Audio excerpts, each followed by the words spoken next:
Welcome back into Palm Springs Stadium for some more PSCL action here on this fine Friday.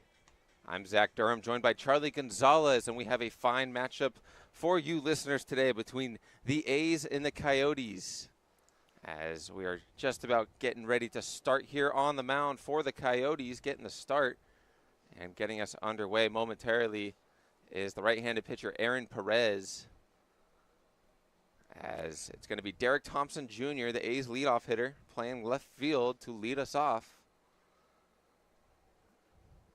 As hitter settles into the lefty batter's box, pitcher gets set on the mound. And the first pitch is in there for strike one. We are underway here at Palm Springs Stadium. First pitch at 11:44 a.m. Aaron Perez, a new addition to the Coyotes, as his number 15 was just assigned to him today, in fact, only about an hour and a half ago, and so he's ready to play. There's ball one. Ball one outside to Derek Thompson Jr. He's been in that leadoff spot for the A's. He's got 3 hits this season so far, 4 RBIs. One of them was a home run over on the turf field just a couple of days ago. It was a hard hit.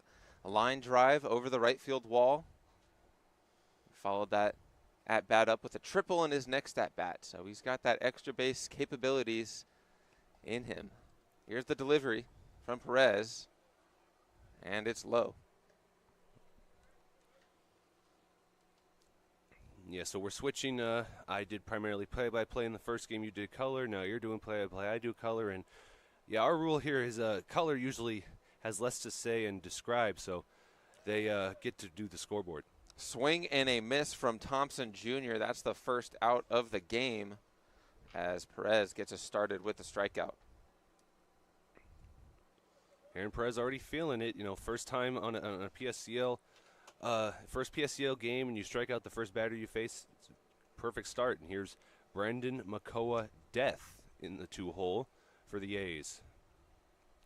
Swings at the first offering from Perez. He's down 0-1. That looked like a good off-speed pitch, low and away. Another lefty in the A's lineup, McCoa Death. He's playing shortstop today, batting second. Here's the 0-1. Flares that one to the shortstop. There's going to be no play at first. That's going to be an infield single for Brandon McCoa Death. Didn't hit it all too hard off the bat, but he placed it perfectly over in that hole between third baseman and shortstop. Yeah, Longobardi just reached for it as well as he could. He slid down, but yeah, the throw would have been too late. No point in trying. He found great placement. That'll bring up Braden McGlynn, who also has a home run on the year. Runner goes to second. Throw is over and into center field. So in at second with a stolen base is McCoa Death. Yeah, the one that pitch was a ball. So now we have a runner in scoring position early. It's just a second batter in this game. Braden McGlynn in playing center field. He's going to have he's going to be tested out there because a lot of these Coyotes batters like to hit it deep, even though they're 0-2 on the year and the A's are 3-0. There's the 1-0. It's flared out to center field. Looks like he's under it. He is. That's Gill coming up with the catch for out number 2. Just kind of punched that ball out into center field. Thought maybe it would drop, but Gill out there, not playing too deep, he was able to corral that for the second out. That'll bring up the designated hitter, Jeffrey Fontenot.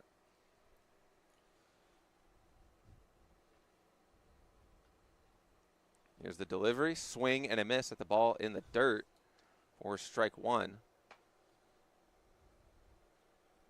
Yeah, Fontenot, I think that's how you pronounce, because I did the Google Translate audio version, and it's got some French in there. He's got some French blood in him. He pokes that one to the shortstop. Longobardi picks it up, fires the first, and gets the third out of the inning. So a single and a stolen base, but nothing showing for the A's in the first inning as we head into the bottom of the first here at Palm Springs Stadium.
Game 2 here at Palm Springs Stadium in the PSCL for day 4 on the year. We got the Coyotes hosting the A's, and it's going to be Richard Gill leading off the Coyotes here in the bottom of the first, as the A's couldn't bring home a run in the first after putting a guy on.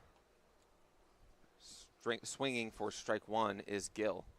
On the mound for the A's is Jeffrey Fontenot, who is the cleanup hitter for the A's. Just grounded out to short to end the top of the first.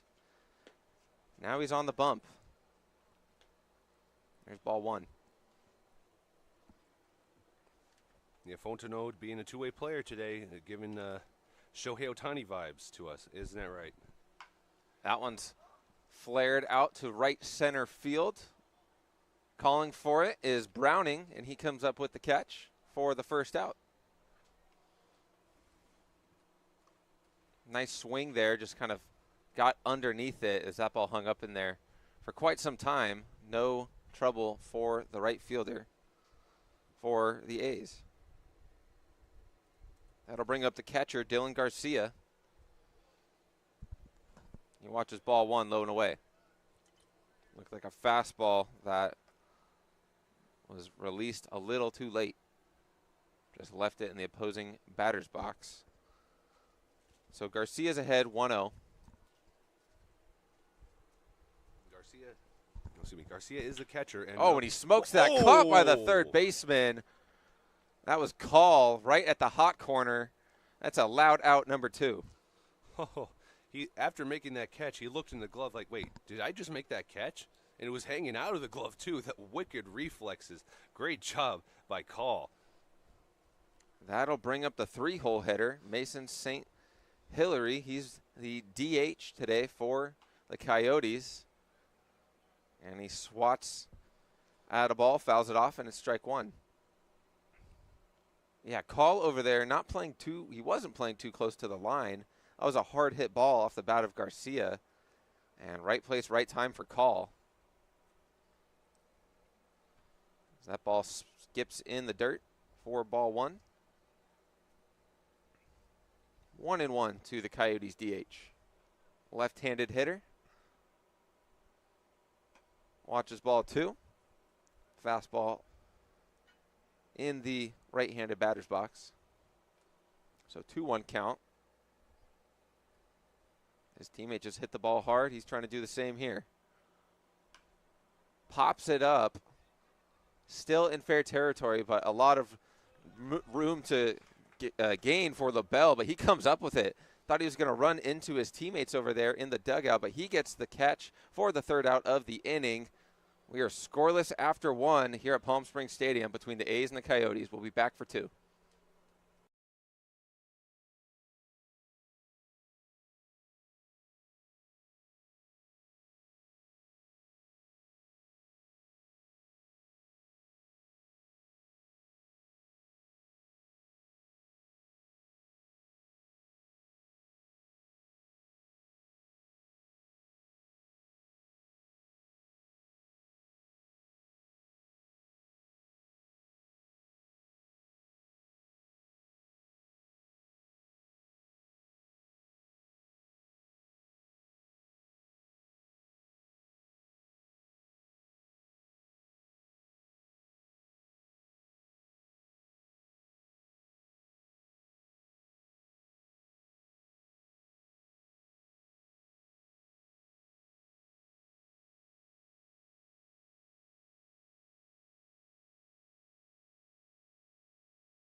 back here for inning number 2 between the A's and the Coyotes.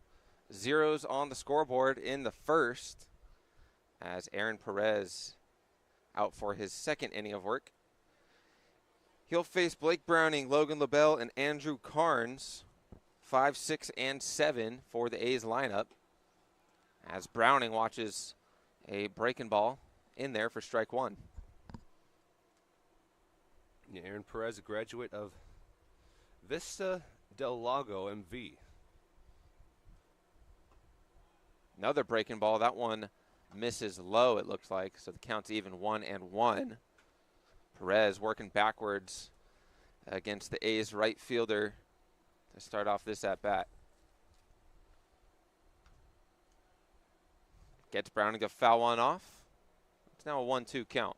That took a weird hop because it bounced off the top of the bat, and then it looked like the helmet of the catcher, and then it went behind to the net. So. Yeah, you can tell that Browning didn't see it 100% after seeing a couple breaking balls and then fastball inner half. Didn't pick it up right away. That one's just a bit outside, missed by maybe half of a baseball. That's ball 2. So we went breaking ball, fastball, fastball. Let's see if he tries to slow it back down here.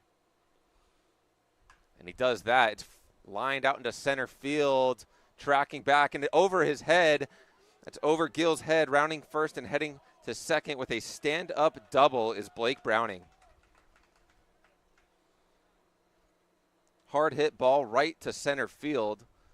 Gill looked like he was tracking it at first, but that ball just kept carrying and carrying out towards that center field wall. And it seems like a lot of the balls, when they're tracking them, they're running, it's wise. They're running facing the wall and then turning their head all the way back. The issue is, though, your neck can only turn that way without hurting for so long. You have to be able to run at a certain angle so where it doesn't hurt like that, and you're able to keep your eye on it until it lands. That's strike 1 in there against the A's first baseman, Logan LaBelle. Got a guy in scoring position with nobody out here in the top of the second. It's a ball low and away. LaBelle has 4 at-bats on the year so far. He's got 2 hits and scored 2 runs. Also drew a walk. That's ball 2 on the inside.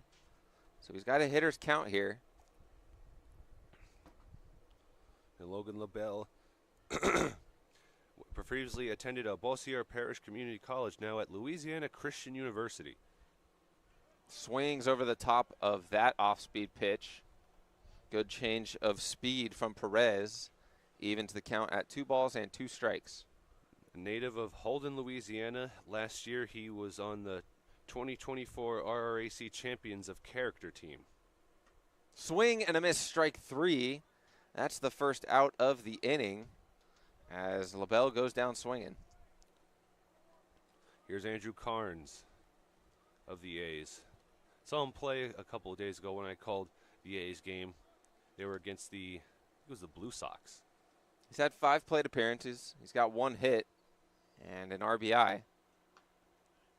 Watch us strike 1 in there as Perez is not afraid to bring out the off speed or a breaking ball to get ahead in the count. He's working these hitters backwards.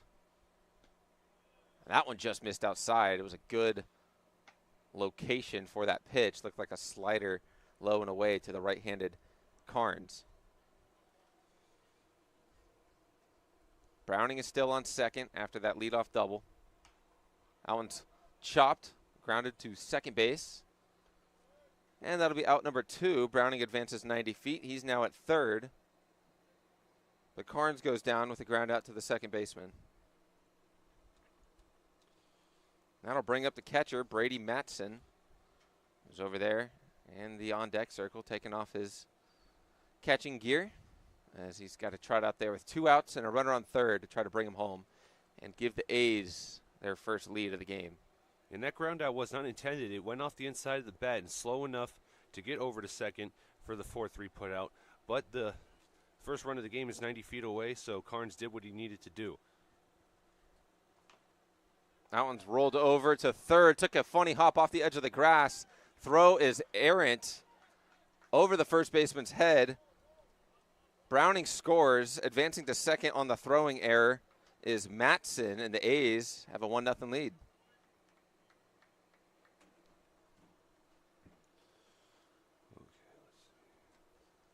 So that's going to be ruled an E5 throwing error on Montemayor over there. Would have been the third out of the inning, but to be fair, it was a tough play to begin with. It was a rolling chopper down the third base line. Ball bounces off the edge of where the dirt and the grass meet, so he had to barehand it and throw it across his body, and the throw was errant. It was never going to make it to Horwood over there at first. It was a tough fielding, though. He did do that, and the throw was a little high because he started out low on the release. That one's popped up shallow center field. Making the catch is Gill. That will end the inning. But the A's able to put the first run of the game on the board. They lead the Coyotes 1-0. We're heading to the bottom of the second.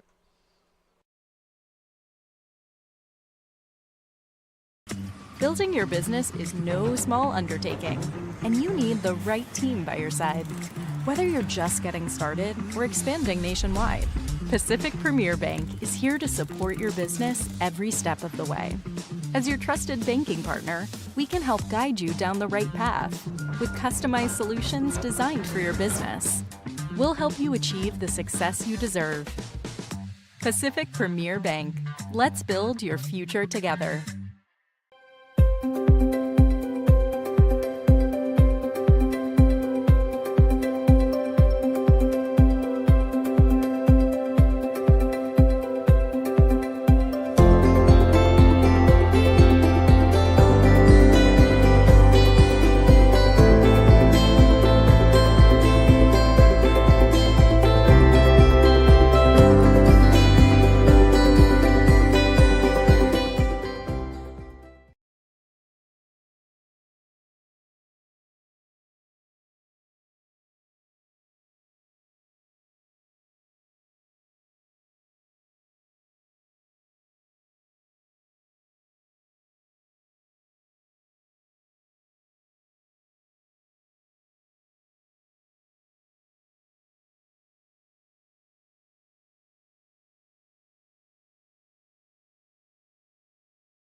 Welcome back into Palm Springs Stadium. Zach Durham here with Charlie Gonzalez. We've reached the bottom of the second inning.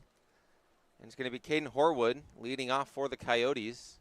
Down 1-0 after the A's just scored. And there's ball one out of the right arm of Jeffrey Fontenot. Maybe it was just me, but it looked like it grazed the helmet ever so slightly. I heard a little noise there, but either way, it's 1-0.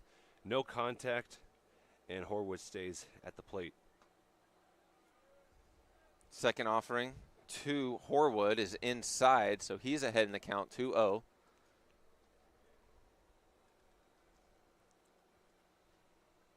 Here's the delivery, working inside again and missing inside once more. So it's now 3-0 count to the Coyotes cleanup hitter. Caleb Montemayor and Christian Areola follow in the lineup. 4, 5, 6 due up in this inning as Fontenot fires in strike one.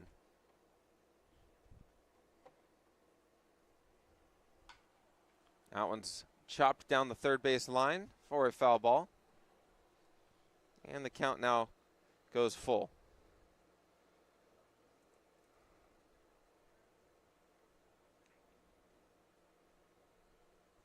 Caden Horwood, the first baseman for the Coyotes today.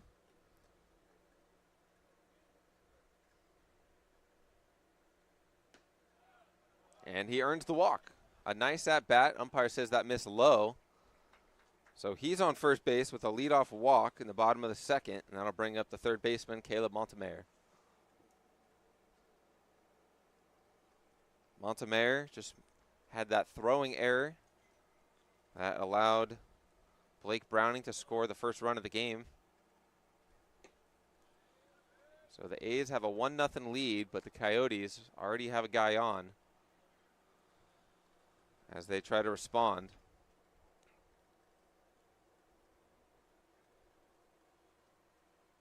Long wait. Here's the delivery, lined over the shortstop's head into left field for a base hit. First and second to start the inning for the Coyotes. They've got something brewing here. It was a sharp hit off the bat of Montemayor. Pulled that to his left side, as I said, over the shortstop's head. It's Makoa Death out there. And that'll bring up Christian Arriola.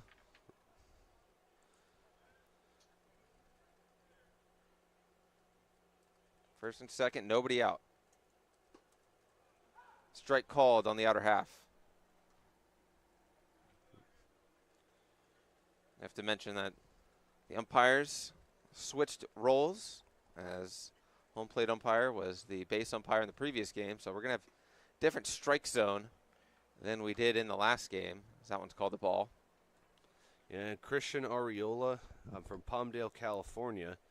And at Whittier College this year, he only had one at-bat against Lewis and Clark in February, but wants to get a little some more reps in and hopefully play some more next season.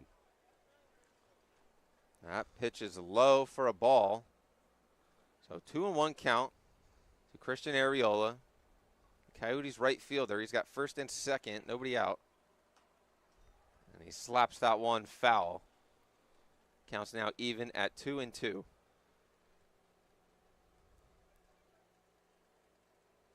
It's important to mention, I'm going back to that, what I was saying about the umpires switching roles. We saw a lot of pitches on the outer half of the zone in that first game between the Jacks and the Bootleggers.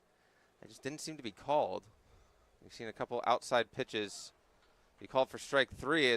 That's strike three. It's gone down swinging from Christian Arriola. He is the first out of the bottom of the second.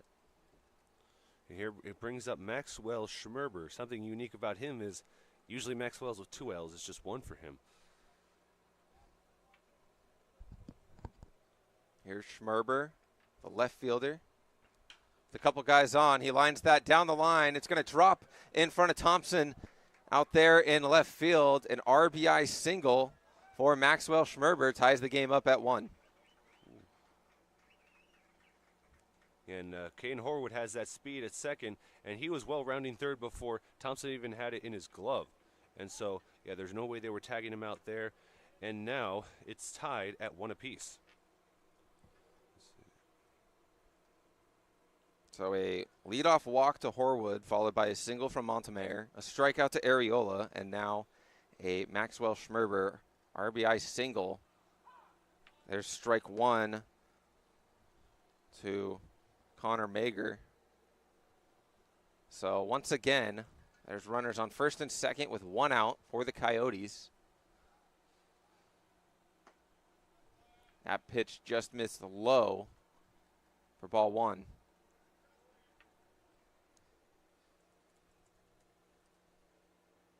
Connor Meager from San Antonio, Texas. Concordia University, Texas student. That ball's low. Throw down to second to check on the runner. Is unsuccessful. That's Montemayor over there. Matson, the backstop for the A's, just keeping him honest. 2-1 count. This year, Concordia University, Texas went 33-11 overall and 24-6 in conference play. And even though he didn't get to play much, he did play in 4 games. Chops that one to third. Takes a tough hop off the glove of Call. As that third base has been a tough position to play here at Palm Springs Stadium. We saw a couple of errors in the first game. We just saw a throwing error in the top of the second. So that one's going to load the bases and bring up Carson Romero, the Coyotes' second baseman.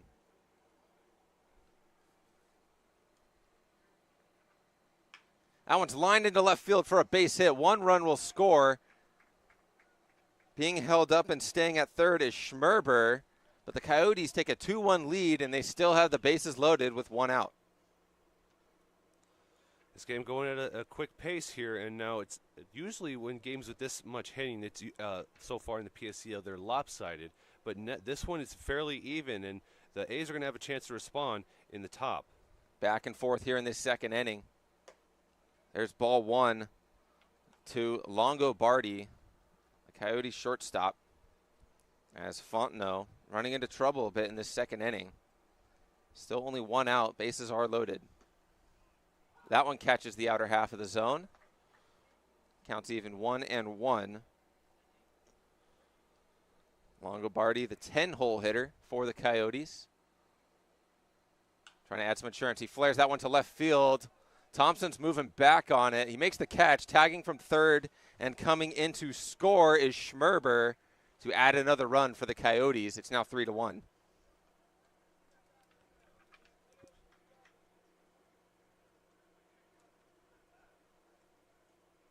So Longobardi gets credit with the RBI on that sacrifice fly to bring home Schmerber. And the lineup flips over for the center fielder, Richard Gill. Runners on second and first did not advance. They certainly had a chance to. And now we're back to the top of the order with Gill, who fouls that off. 2 outs now after that sac fly. Catch made by Thompson Jr. out there in left. A lot of balls hit out there already. He's been called to action quite a bit. We're not even done with this second inning, excuse me.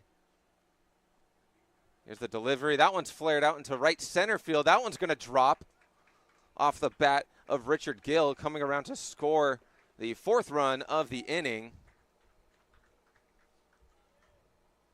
is Connor Mager.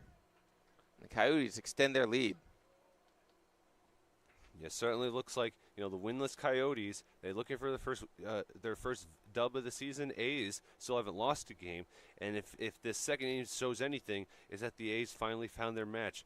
But like I said, there's 5 more innings to go. The A's are the visiting team, so the Coyotes will get the last say. It was 1-2-3 for the Coyotes in the first inning, but here in the second, they've got 4 runs on 4 hits, and they still have runners on the corners. There are 2 outs, but now at the plate is the catcher, Dylan Garcia, who hit a sharp line drive to the third baseman in his first at-bat, trying to put this one on some grass. Watches ball 2.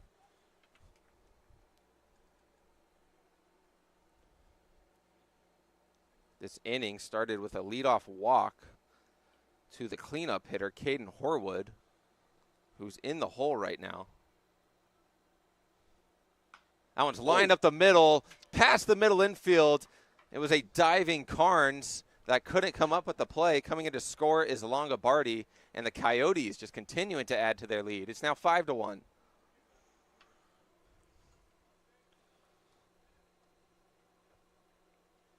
Sharply hit line drive up the middle off the bat of Garcia. So he's at first. Gill is at second.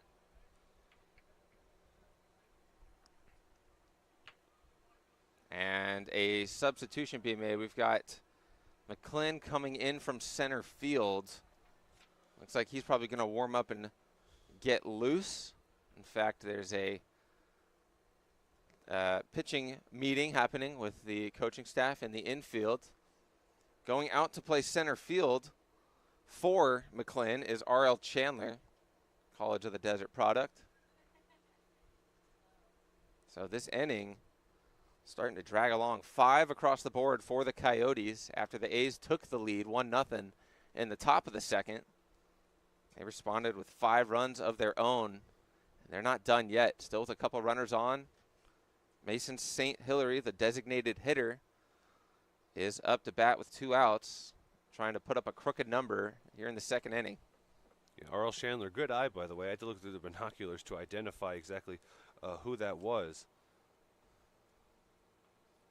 So the mound visit is over. Jeffrey Fontenot settles back in on the mound, slide steps, throws ball 1 to St. Hilary.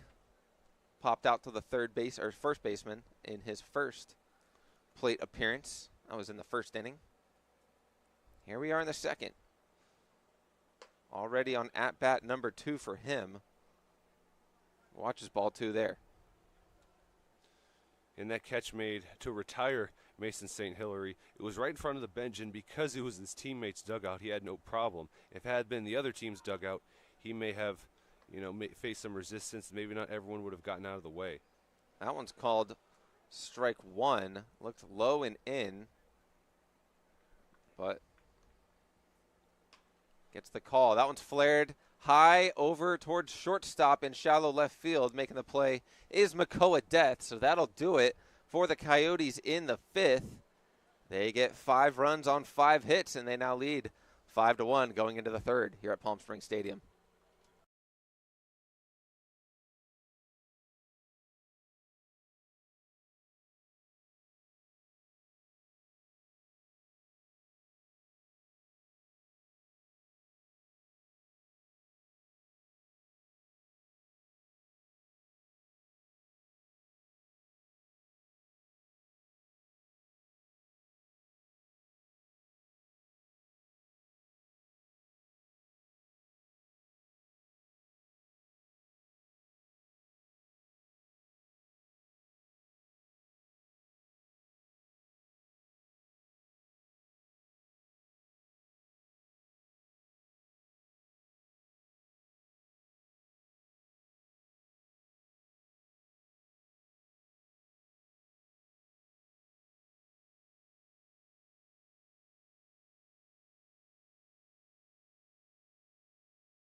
We've reached the top of the third inning here at Palm Springs Stadium. The Coyotes lead the A's 5-1 here in the 11:30 window of PSCL action here in beautiful Palm Springs, California.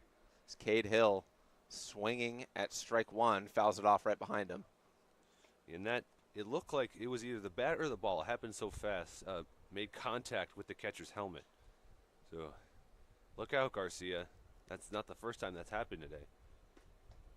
Perez tried to spin in a breaking ball front door and misses, not by much, but the count's even 1-1. Cade Hill, the extra hitter for the A's today in the 10 spot. That breaking ball catches the zone, called strike 2.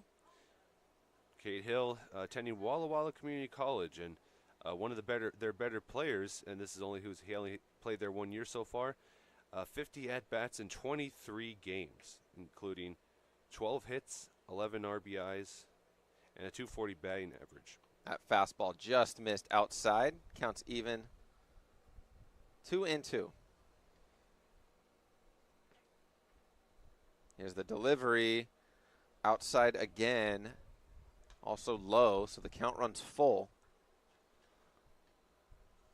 Last inning, the A's started off their inning with a leadoff double from Blake Browning. He came around to score. As that one's flared off from Cade Hill. Protective swing to stay alive. As we'll see another payoff pitch from Perez.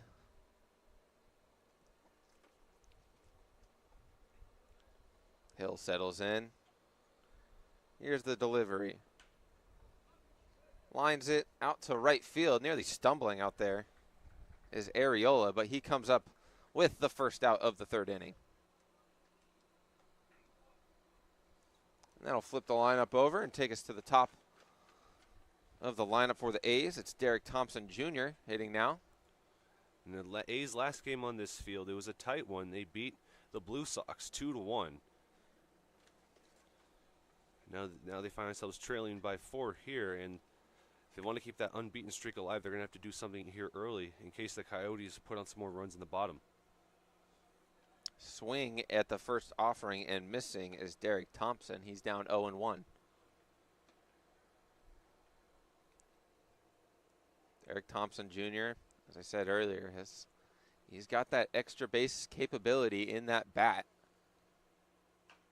Chops that breaking ball up to the middle infield. He's got speed, and that one eats up the shortstop Longobardi. But with the speed of Thompson Jr., he was always going to make it to first base with an infield single. Yeah, had it not been for his speed, that would have been difficult to score. But because even if had the shortstop gotten it on that hop, Longobardi's throw over to Horwood at first would not have been in time. So there's the third hit of the day for the A's. Now they're averaging so far 1 per inning. Yeah, I don't even think prime Andrelton Simmons could make that throw the way that Derek Thompson Jr. was running over there. So he's at first with 1 out. Brandon McCoa-Death now at the plate. Coyotes sporting the charcoal gray uniforms. There goes Thompson. He's in there with a stolen base. He had a good jump, and he goes head first into second base. It was a called strike to McCoa-Death, so the count's even 1-1. But now he's got a teammate in scoring position, trying to cut into that 4-run deficit. McCoa-Death, yeah, he had the first stolen bag, and Thompson ahead of him in the order, now gets the second. Slide step, throws a breaking ball that misses for ball 2.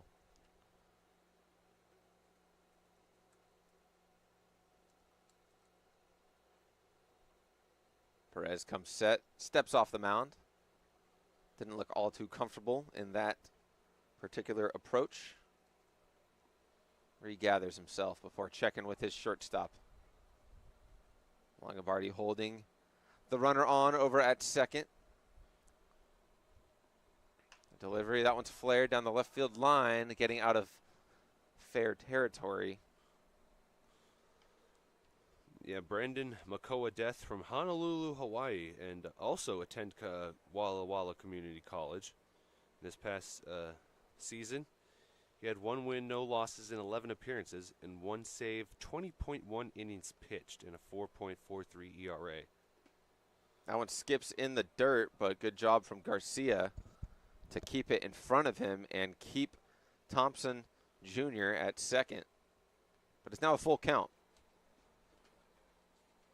1 out, top of the third. Coyotes lead 5-1 over the A's. They have a runner in scoring position. That one's rolled over off the first baseman.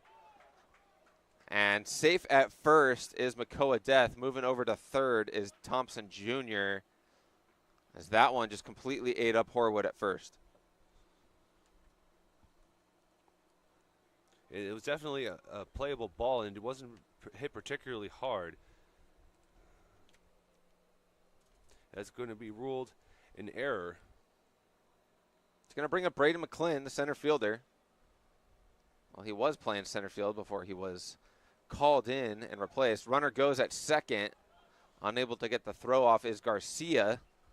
So he's stolen base for McCoa-Death. He's got 2 on the day now. Yeah, he saw Thompson steal one just now, and he's like, yeah, I'm going to get one too. I got to have more than you, buddy. They've got speed on the bases at the top of the lineup for the A's. Both of them in scoring position with their 3-hole hitter McClin at the dish. Oh, it's Chandler, excuse me. So McClin is now out of the lineup. Chandler is replacing him. So that means McClin is more than likely going to come into pitch in the third for the A's. Regardless, there are still 2 runners in scoring position for Chandler to try to knock him in. Watches a tough pitch to take, but it was a good eye as it's ball 2. R.L. Chandler, I met him at Club Trinidad. He was sitting in his car with the window down the other night. He told me he was on the A's. Swing and a miss from Chandler there. Counts 2-2. You were saying? Yeah, no, that was right before. That was the night before the first game that I called against for the A's. Here's the 2-2 delivery. Wicked breaking ball, but did not catch the zone. So the count runs full. It was a great spot for that pitch, but he didn't get the call from the blue. So here's the payoff pitch. That one catches the outer half.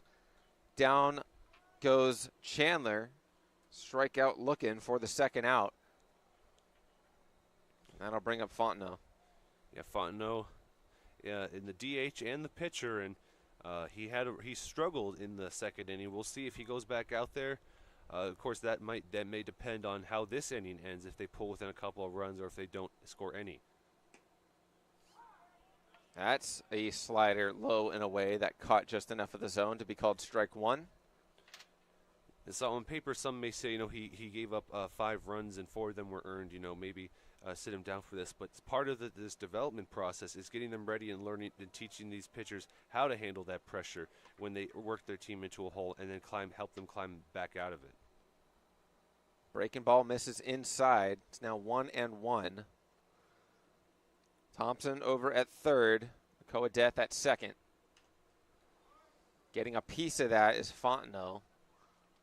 Didn't get too far away from Garcia. It's a 1-2 count with 2 outs here in the top of the third. A's trail by a score of 5-1. But they've got 2 guys in scoring position. They can cut the deficit in half with a base knock.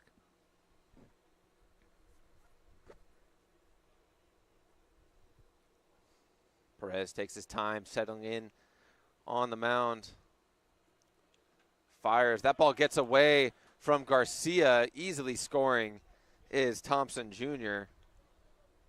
on that wild pitch. A run score on a wild pitch. There's the first of this game, and they're starting to slip a little bit. Now, that's what the A's were looking for. So it's now 5-2. Coyotes still lead.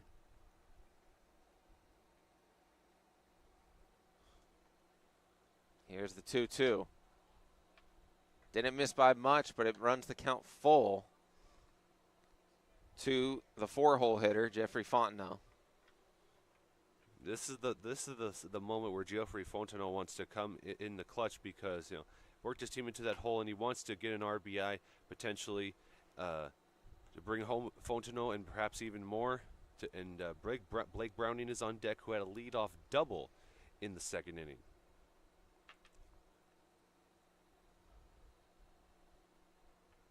Feels like a big at-bat here, even though it's only the third. And that's ball 4. So Fontenot tosses the bat, trots on down to first with a 2-out base on balls. That'll bring up Blake Browning, who, as you mentioned, had that double in his last at-bat. Came around to score the first run of the ball game. Here he is with runners on the corners and 2 outs, down by 3. Trying to do something about it.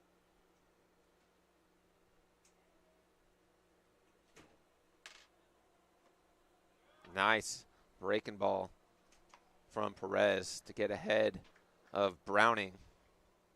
Blake Browning, College of San Marcos and also College of the Redwoods. Outfielder at Redwoods in this past year. Runner goes at first. No throw from Garcia. They will let Fontenot take that base. So that's the 4th stolen base of the game so far for the A's. And not much resistance from the pitcher and the catcher. That one left up for ball 2. So Browning with 2 guys in scoring position now. Down by 3. Doesn't have to do a whole lot. Just needs to put the ball in play. He had no stolen bases in 2024 with College of the Redwoods, but he has one here now with the PSCL.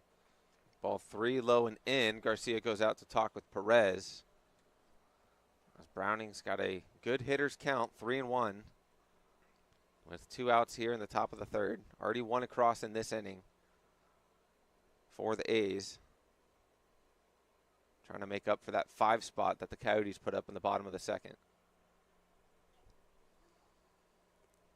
Perez waits for his sign, steps on the rubber.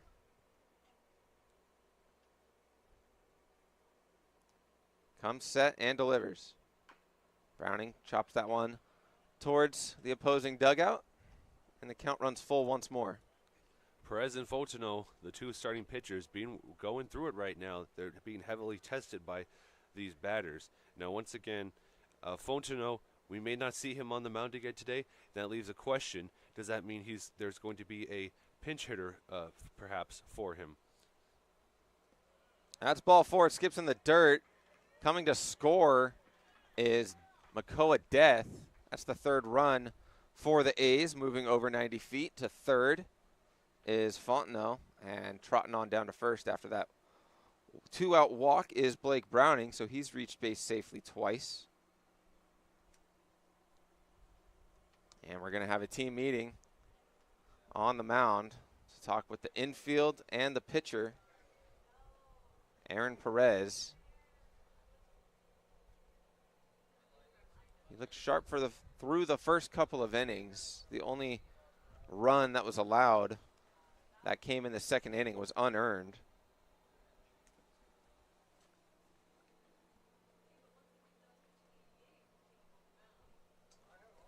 As this mound visit looks to be over, it's going to be Perez still on the mound, pitching for the Coyotes, trying to get this 3rd out of the 3rd. Fontenot making the most of his first at-bat since that top of the second inning, getting on base with a walk, stealing second, advancing to 3rd on the wild pitch. Didn't have to advance because there was no one on first at the time. And now we have Logan Lobel at the plate. And looks like the home plate umpire, he's We're waiting for a pinch runner over there at first base, it looks like. As Browning is going to be pinch ran for, it's Ethan Beltran coming in out of Riverside City College to go run over at first base.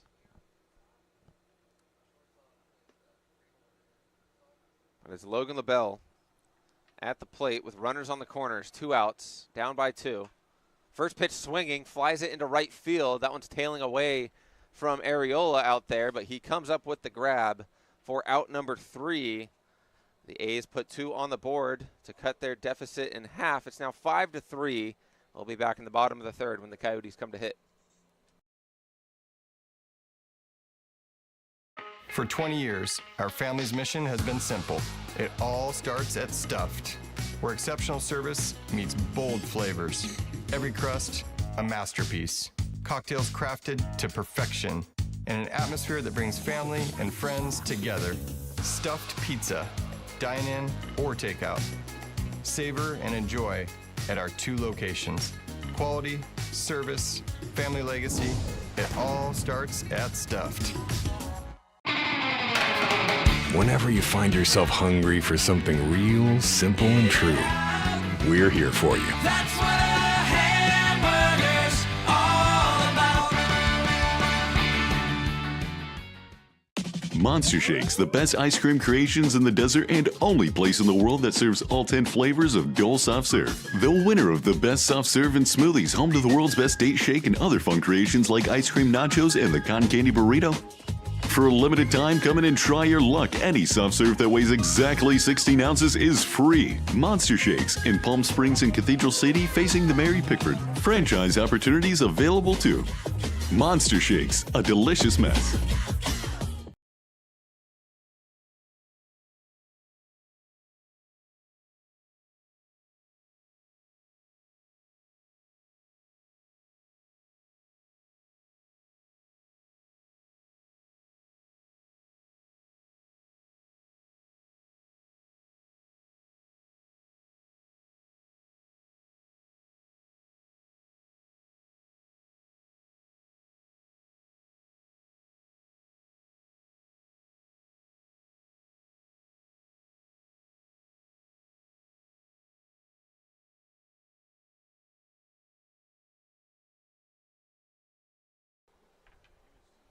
Here we are in the bottom of the third inning.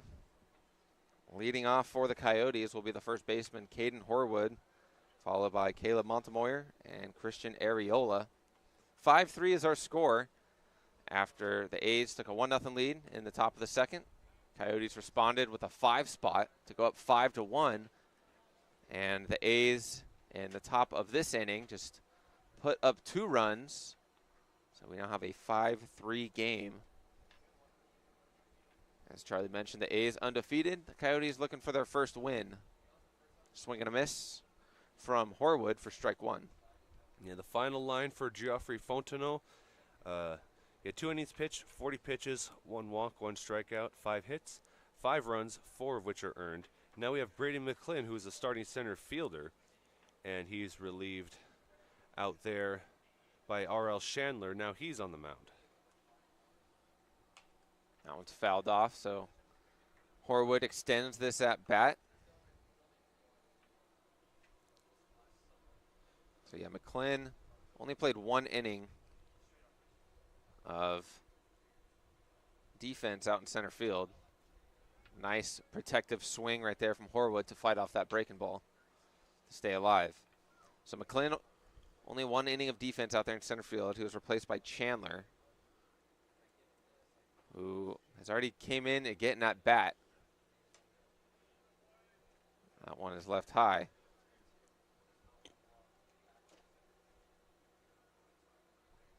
Full count here to start the bottom of the third. And that one's rolled over to the home dugout as he'll do it again. Caden Horwood from across the pond, London, United Kingdom. He's a right-handed pitcher and an infielder. He's committed to play at Adrian College and played in the state of Arizona, though, after graduating from high school. And then we have a leadoff walk. So the second inning started with a leadoff walk from Caden Horwood. He kick-started the 5-run inning. And another leadoff walk here in the third. So let's see what the Coyotes can muster up. This is how it started for them, right? Now their lead is cut in half, and Caleb Montemeyer, he's going to try and feast after Caden Horwood set the table. So Montemeyer in his last at-bat hit a single. And came around to score. He watches a ball there.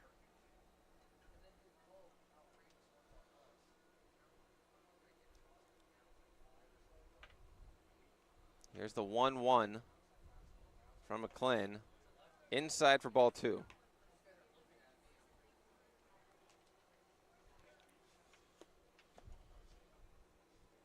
Montemeyer, the 5-hole hitter in the Coyotes lineup, also playing third base. Swings and misses. Big hack for him. He walks over towards the left-handed batter's box afterwards before recollecting himself, stepping back in the box for a 2-2 count.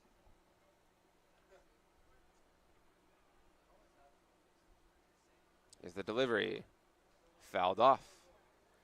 And the pitcher, Braden McClin, coming all the way from Baton Rouge Community College and Louisiana Christian University, a native of Livingston, Louisiana, was earlier this year had the RRAC Hustle Award and was a member of the RRAC All Tournament team.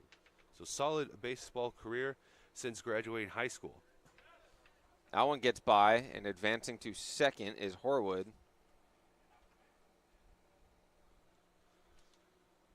The wild pitch doesn't even graze the glove of Matson. Another full count.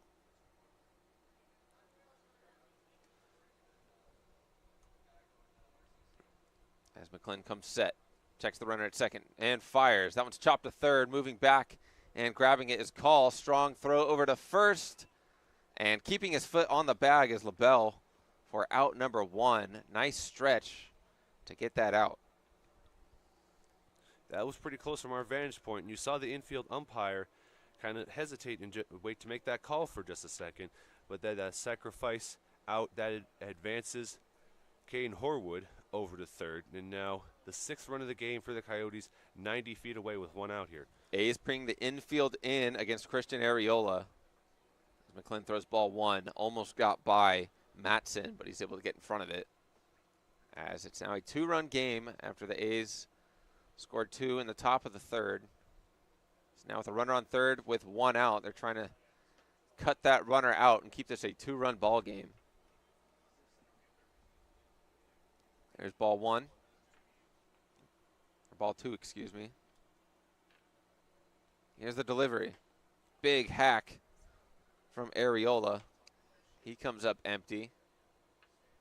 He's still ahead in the count, 2-1.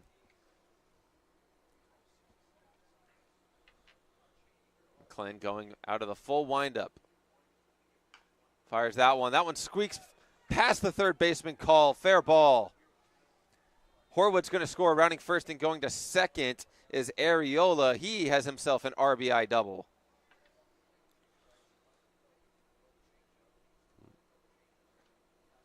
And that's exactly what the Coyotes need to respond with. And that one, it was a bouncer. So from our vantage point, we didn't know if it was going to go fair or foul. And that's sometimes that burden falls on the third baseman, whether to run up and field it or not. But in that particular situation, Call had no choice. He wasn't close enough, and it went past him, and Thompson instead throws it in.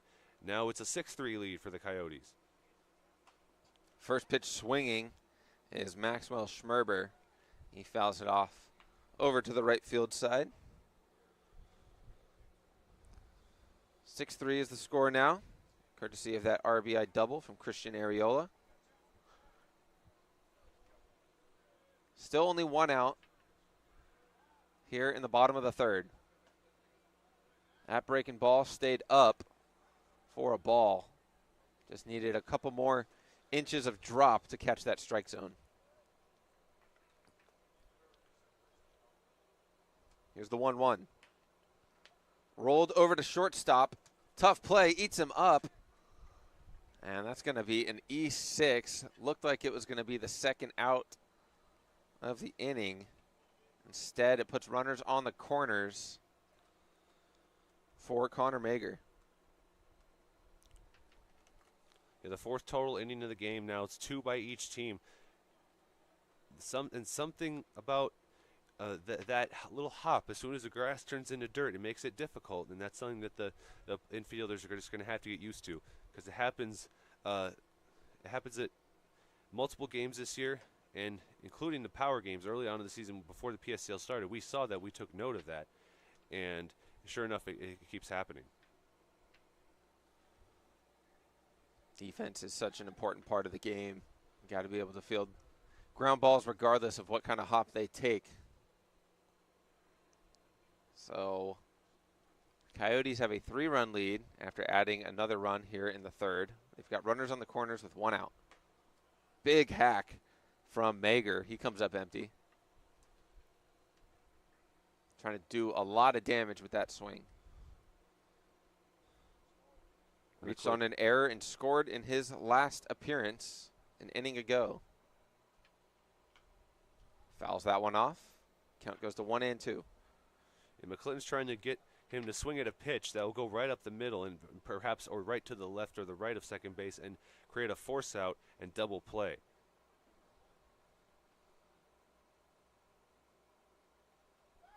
Check on the runner over at first, and they got him. What a move. Wow. From Braden McClin to pick off the runner at first. That was his A move, if I've ever seen one. No hesitation from the umpire to call him out at first for the second out. Usually you see like 99.9% of the time, as soon as they dive back on the bag, it's safe. But that umpire saw something we didn't, and now there's only a runner on third. Try to go front door breaking ball. And it's fouled off by Mager to keep the at-bat alive. He still has a runner on third.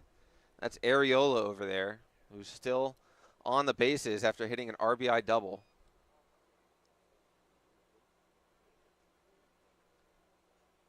Swing and a miss, and the A's only allow 1 run, but the Coyotes get one back themselves. Their lead goes back to 3. It's 6-3 after 3 innings here at Palm Springs Stadium. We'll be back in the 4th.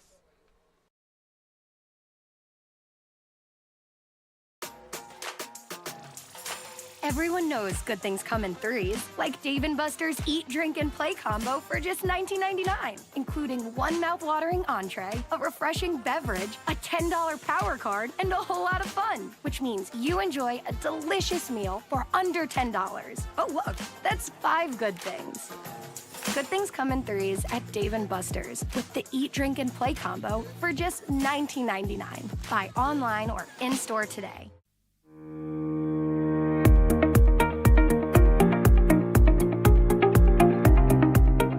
Hello, Power Baseball fans.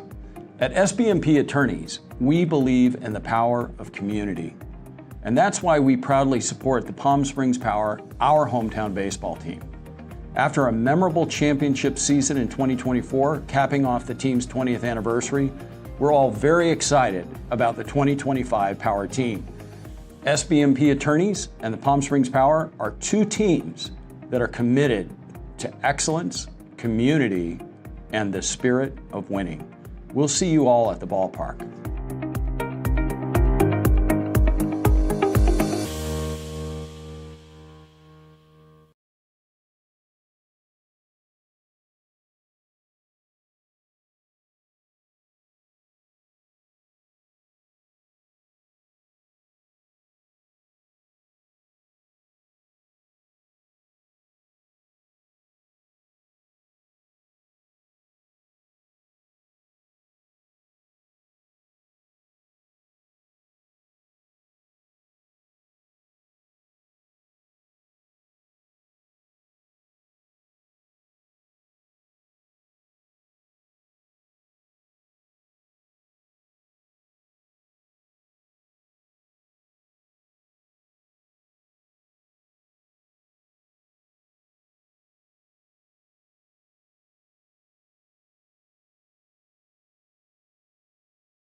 We've reached the top of the fourth here at Palm Springs Stadium. Coyotes lead the A's 6-3.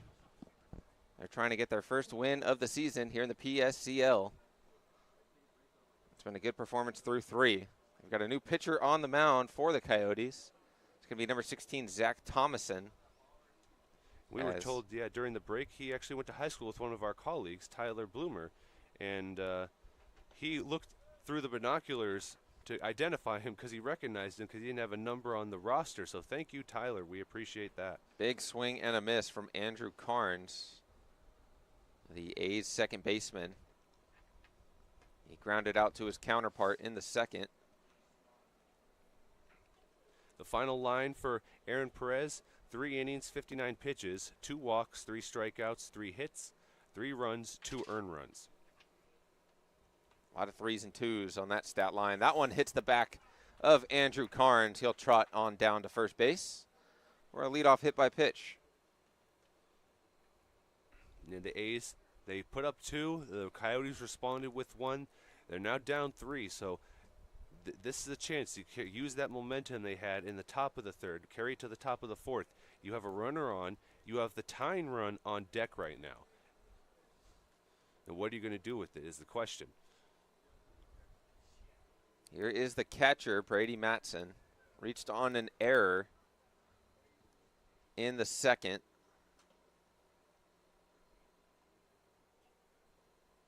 Now, I don't know. The umpire is saying something to the pitcher. Yeah, they're telling him he needs to come set, I believe.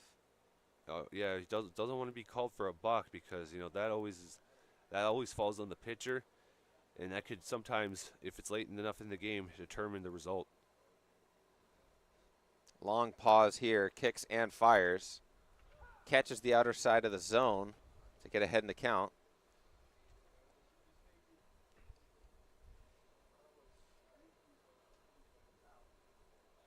Thompson comes set once more, really emphasizing his coming set.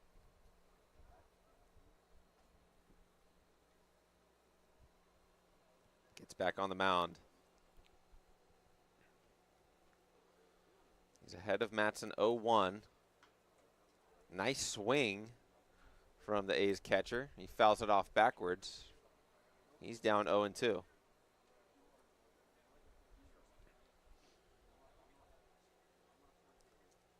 Nobody out here in the top of the fourth. Carnes reached on a hit by pitch to start this inning. That breaking ball never got into the zone, stays up for ball one.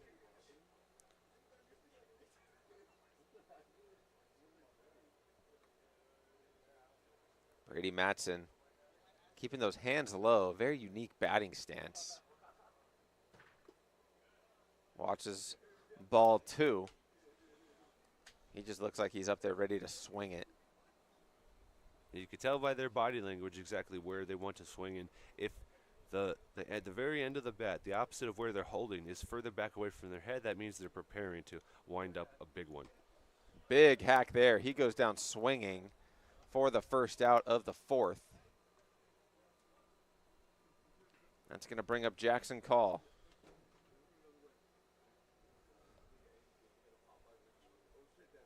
Call flew out to left field in the second to end the inning. That was his only plate appearance thus far. Here he is with one out, runner on first, down by 3 runs. Gets out of the way of that fastball high and in for ball one. So far, Thomason, his control is all over the place. You know, he, as you mentioned, he can't. The breaking ball isn't dipping in time, and there's too many fastballs that are high up and away, nearly hitting the head of Jackson Call right there. Long pause on the mound. Umpire calls time. You have to wonder if that conversation with Thompson and the umpire has thrown him off. He seems to be really exaggerating that delay on the mound after he comes set. Still standing and waiting, trying to throw off the hitter. Still waiting. Throws a ball. As Carnes kind of shrugs his shoulder, asking for time. Didn't get it. Pitcher fired one in there, but it was a ball.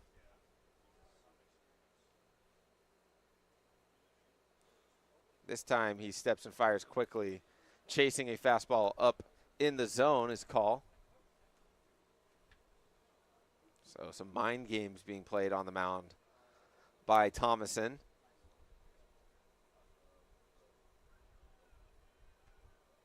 That one in on the hands. Carnes did not offer at it, so he's ahead 3-1.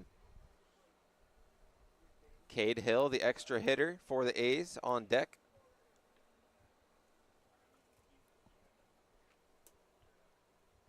Here's the delivery. That one's fouled off.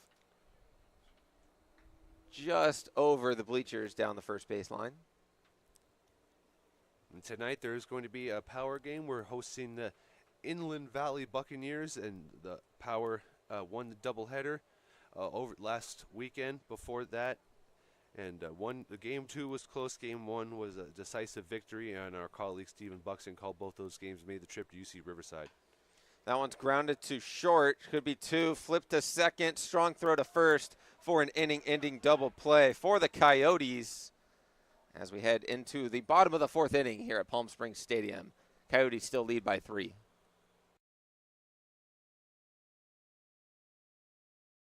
There's something winning in the agua. Catch all the action at 360 Sports at Agua Caliente Casinos. Watch your favorite teams on our giant wraparound screens. See live scores on the LED sports ticker. Win big with our bar top games and enjoy great twists on bar food favorites. And with 3 premier casino locations, 360 Sports is the ultimate fan experience. For more information, visit aguacalientecasinos.com. Across the Coachella Valley, you'll find our communities powered by short-term rentals. These rentals bring visitors and dollars to the region.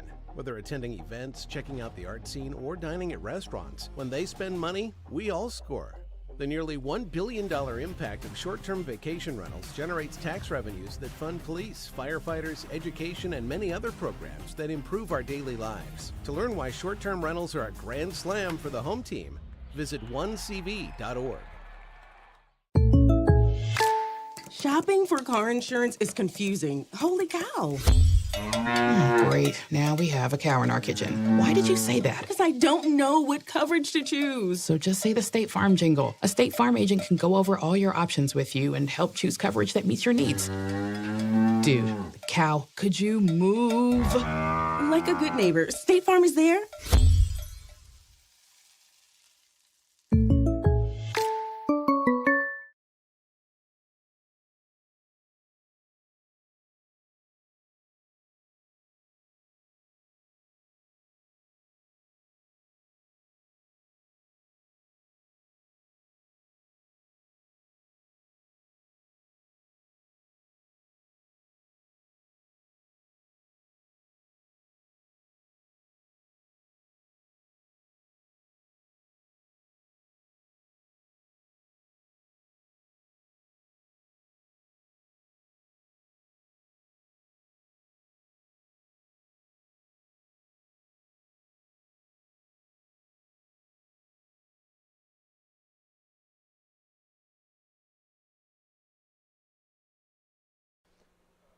Nine, 10, and 1 due up for the Coyotes here in the bottom of the fourth. They still hang on to a 3-run lead over the A's, the undefeated A's in the 2025 PSCL season.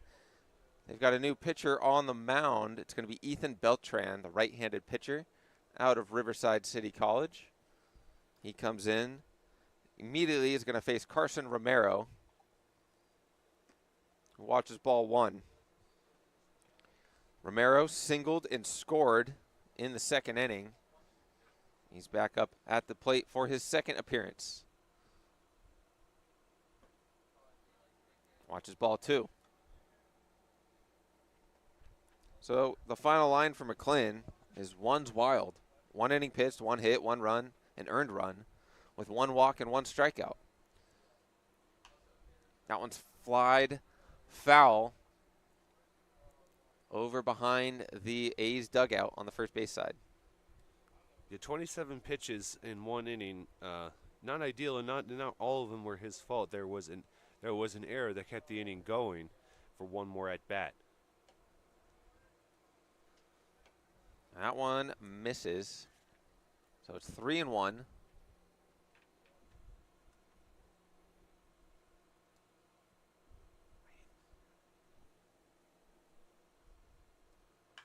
That one's lined over to left field, going back and traveling, making a catch at the wall. What a play from Derek Thompson Jr. Up against the Desert Island sign, making a El Paseo Jewelers web gem out there. That's got to be the PSCL defensive play of the year so far. I mean, that is incredible. I thought it was gone. I thought we were going to see our first home run here on the power field, and instead he catches it. A split second later, boom, collides with that sign. What a read from Thompson Jr. out there in left field. He looks to be okay as he ran into that wooden wall out there. Not someone that you want to run into. No. But he comes up with the grab. I mean, he had to cover a lot of ground to make that play. I think we should ask the wall if it's okay after Thompson collided with it. I mean, dang, he could not slow down. So it's a loud out number 1 off the bat of Carson Romero. That brings up the Coyotes shortstop Antonio Longobardi, who hit a sacrifice fly in his first at-bat. So he does not have a plate appearance, or does not have an at-bat, excuse me, but he does have an RBI.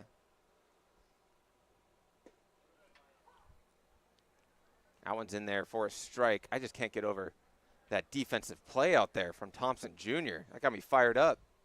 Yeah, most left fielders, once they hit the warning track, they would have turned around and slowed down and just settled to throw it in, but not him. That one's lined under the glove of Call at third, so another hard hit ball. This one off the bat of Longobardi, and he's on first base with a single. Longobardi had a sacrifice fly in this first at-bat, or no, not at-bat, at plate appearance, and now coming up in the clutch, getting a 1-out single. Getting right in the same direction, just diving. Call with a diving attempt to prevent it from getting past the infield did not work. And Thompson so far has been doing the most work on defense this inning. So 1 out, runner on first for the Coyotes leadoff hitter, Richard Gill. Long pause from Beltran, fires ball 1. Gill flew out to right in the first and hit an RBI single in the second. He's up for his third at bat.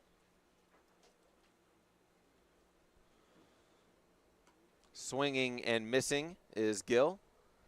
Well-located pitch on the outer half from Beltran. And Nathan Beltran participated in the Perfect Game event, and he recorded last May an 84-mile-per-hour fastball, and he's been pounding the zone with that since coming in. And he's only up to 10 pitches, and we could see that that's his bread and butter.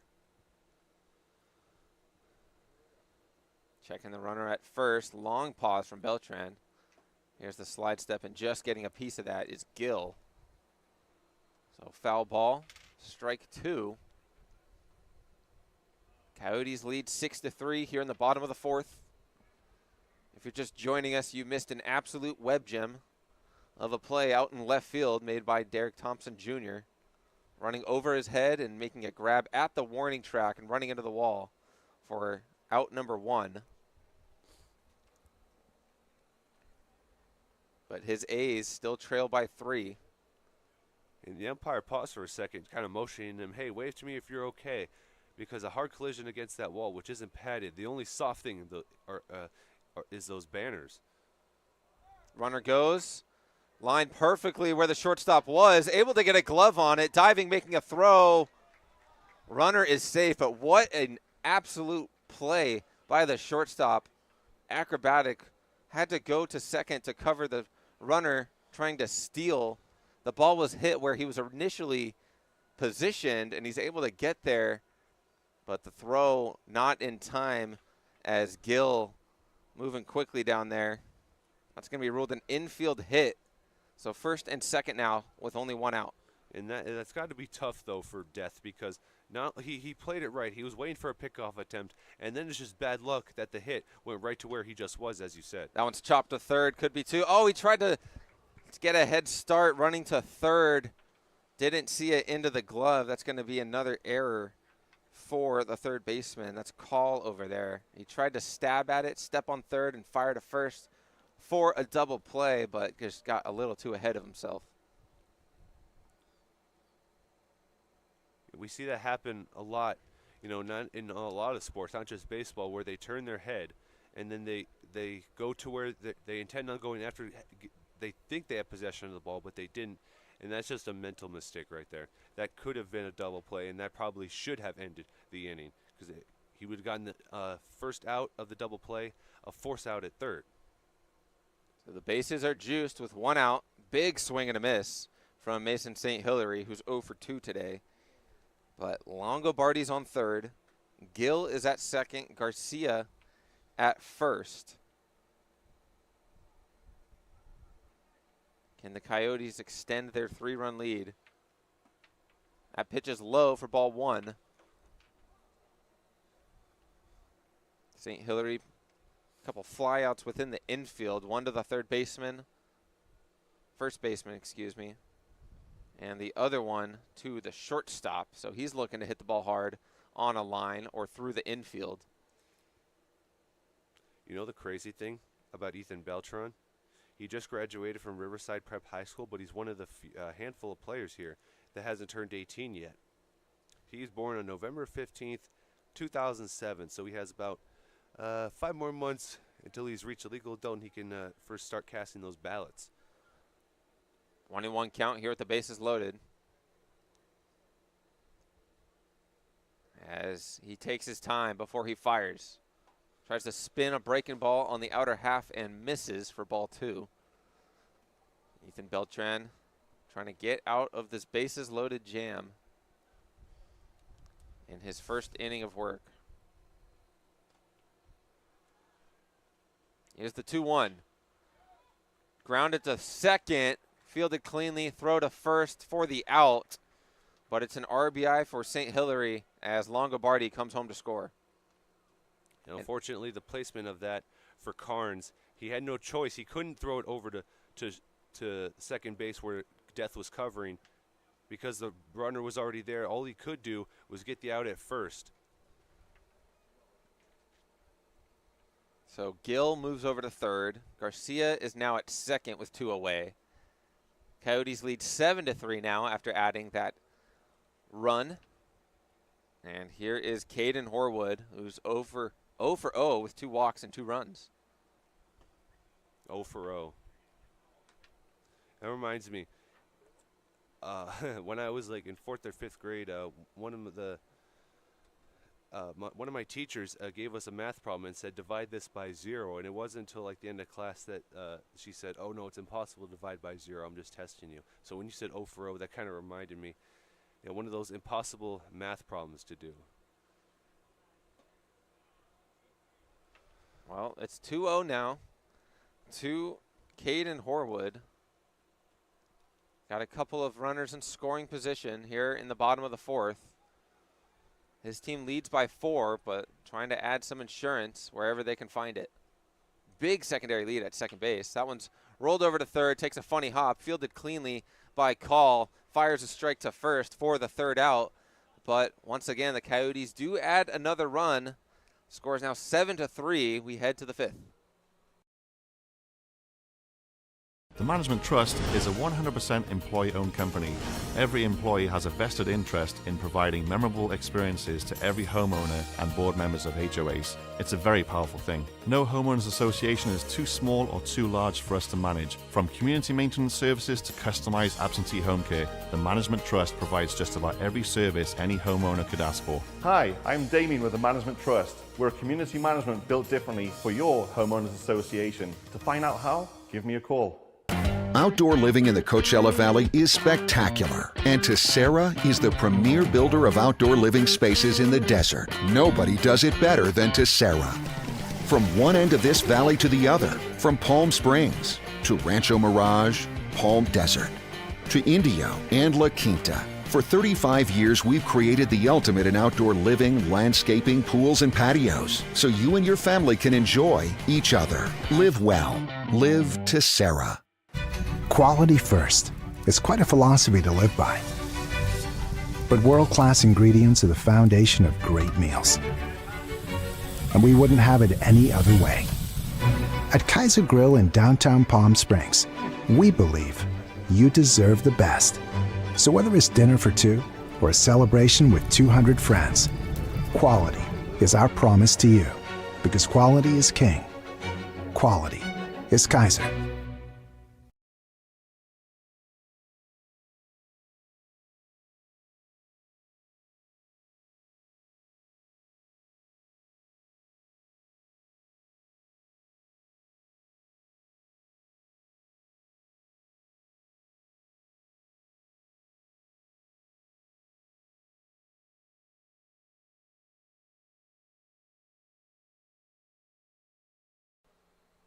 Top 5 here at Palm Springs Stadium. The Coyotes lead the A's 7-3. Back out on the mound for his 2nd inning of work is Zach Thomason. Started with the hit by pitch, then struck out the next guy and got an inning-ending 6-4-3 double play. Making the play over there is Horwood at first base as the first pitch offer was popped up in foul territory, but in fair playable down behind the A's dugout. So the first out off the bat of Cade Hill. And that's another play that we saw earlier that retired Mason St. Hilary. That'll bring up Derek Thompson Jr., who's 1 for 2 with a stolen base and a run. But he made probably what may be remembered as one of the best catches we will see this summer out there in left field. Yeah, I think that's definitely a PSCL defensive play of the season so far, and we're only in day 4. Yeah, we're 1 week into the season, and not even a week. And we have an early contender for catch of the year, courtesy of the A's left fielder. Watches ball 2 that missed just outside. And in the earlier game this week against the Blue Sox, he played in center field. Now, coach moving him over to left field, see how he does, and he's answered the call. Takes that breaking ball. Nice diving play by the third baseman, Montemayor, and he fires a strike to first. So he says, I see your defensive play out there in left field, and I will one-up you with a play of my own. And that was very close to getting past him. The quick reflexes, though, allowed him to dive on that ball, got up as quick as he could, and threw it without being on his feet. Because when you're not on your feet, you don't have as much upper body strength. And it's part of physics. And so that was a great throw. Strike one is in there to Brandon McCoa Death. That's got to feel good for Montemayor over there, making a web gem of a play. And going around on the half-hearted swing is McCoa Death. He's down 0-2 as Thompson's got it working here in the fifth. Spins in a breaking ball that catches the outside corner. Caught looking is McCoa Death.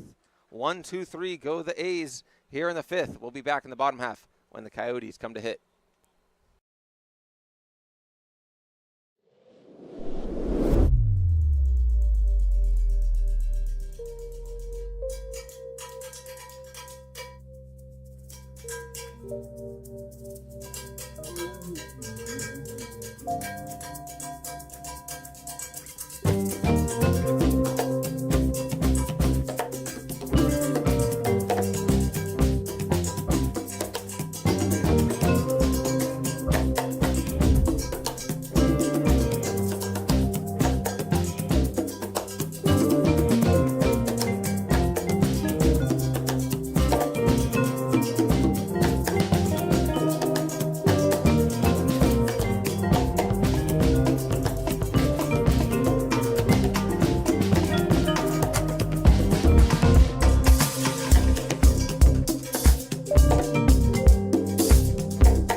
Try our big, beautiful all-day menu with more than 70 delicious dishes and our award-winning 3-course brunch for only $27.99. At Palm Springs' most popular restaurant, there's always a party at Lulu.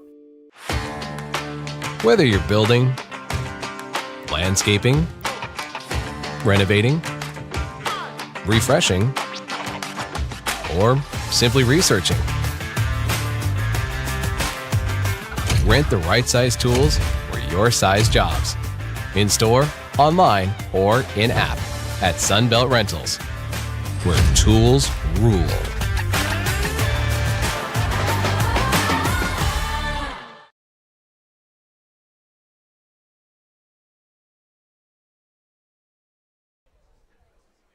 Bottom of the 5, Coyotes still lead by 4 as they've got 5, 6, and 7 due up. Ethan Beltran out there for his second inning of work. First pitch swinging is Montemayor, who lines a base hit out into left field. So after making a nice sliding grab over there at third in the top half of the inning, he comes out with a leadoff single to get his team going in the bottom half of the fifth. That'll bring up the right fielder, Christian Arriola. Yeah, now 2 for 3 on the day, and he could probably this is his last at bat if the Coyotes maintain this lead. Don't think they're probably unlikely they're going to round the top of the order. He almost got picked off over there at first. He's going to have to be more careful, as that was a good move. Not his best from Beltran, but it was enough to keep Montemayor honest over there at first. Yeah, Manuel Schmerber was already caught stealing earlier in this game in the third for out number 2. First pitch swinging is Arriola. He flies it out to center field. Coming up with the catch is Chandler for the first out. Very aggressive Coyotes in this fifth inning have resulted in a single and a fly out on 2 pitches. Speaking of Coyotes, there's always there's like a Coyote watch on the Nextdoor. It's a neighborhood watch app. And because there's this little man-made river that runs through my neighborhood in Los Angeles, and coyotes come out of it because there's water. And people see them when they're walking their dogs at night. They tell them to stand your ground and just keep your dog safe. Long pause on the mound before stepping off. Beltran playing mind games. We saw Thomason for the Coyotes when he was pitching have some very lengthy delays on the mound. Beltran trying to do his best to imitate that. Slide steps, swing and a miss from Maxwell Schmerber, the left fielder, who singled and drove in a run and came around to score back in the second inning. And then he reached on an error in the third and was picked off over at first base.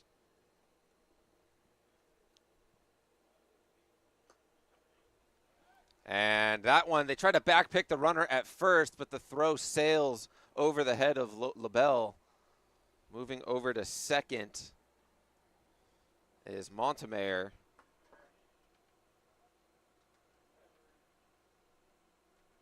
So he's in scoring position now.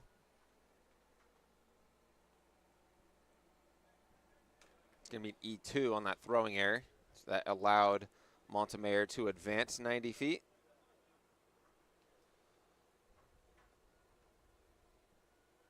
Here's the 1-1. Long pause once more. The delivery lined almost past the shortstop, making a diving effort is Makoa Death. Trying to go second to score, and thrown out at the plate is Montemayor. Heads up defense from Makoa Death and call after the ball squirted away from the diving effort initially. They get the runner out at home. That was a great throw, and it was one that you almost think they wouldn't make because of all the mistakes that the A's have made with their four errors on defense. But Makoa Death, it threw it quickly over to Matson and got the leading runner out. So now at first is Schmerber. Montemayor out on the base paths, trying to add another insurance run for the Coyotes. And when you're up, and when there's only a couple innings left in the game, and you're up comfortably, sometimes it's good to take some risks. And there though, it did not pay off. That one's up in the zone for a ball to Connor Mager. Reached on an error and scored and struck out in his 2 plate appearances.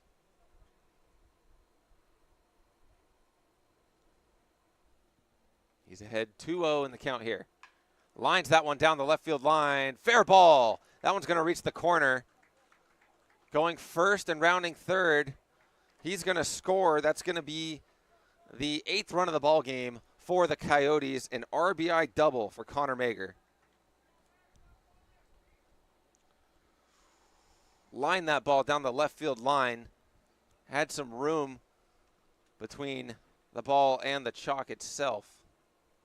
In that one, I was waiting for it to see where it would bounce because there have been times where those balls are hit down either the third baseline or the first baseline, and I can't exactly tell where it will land, and then waiting for it. That one could have gone either way, and unfortunately for Thompson, he didn't have another great play there, but you never see a left fielder play that close to the line, and he did the best he could, keeping Mager at second. So it's Schmerber who scores the run, Mager who drives him in. Mager's now 1 for 3 on the day with an RBI double and a run scored. So here is Carson Romero, the 9-hole hitter for the Coyotes. Singled and scored in the second, flew out to left field in the fourth, and that's when Derek Thompson Jr. made a spectacular play to prevent an extra base hit. So Romero wants one back. He's looking to hit the ball hard just as he did in the fourth. 2 outs here in the bottom of the 5th. They have a 5-run lead. He lines one into center field. That one's going to drop. Rounding third and going to score easily is Mager. They add another run, courtesy of a single from Carson Romero. In that bloop, it was looking like Death wanted to get a piece of it. He just hopped, seeing it was, out of his reach. Chandler, good job throwing it in, keeping him from going to second base.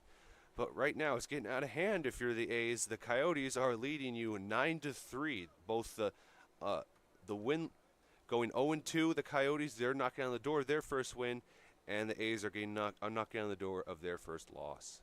So Romero's 2 for 3 today. He's over at first, and now hitting for the Coyotes is Antonio Longobardi. Shortstop is 1 for 1 with a sacrifice fly, an RBI, and a run scored today. Pretty productive from the 10 spot in the lineup. As Beltran comes set, runner goes, and the throw is on the wrong side of the bag. In safely at second is Romero with a stolen base.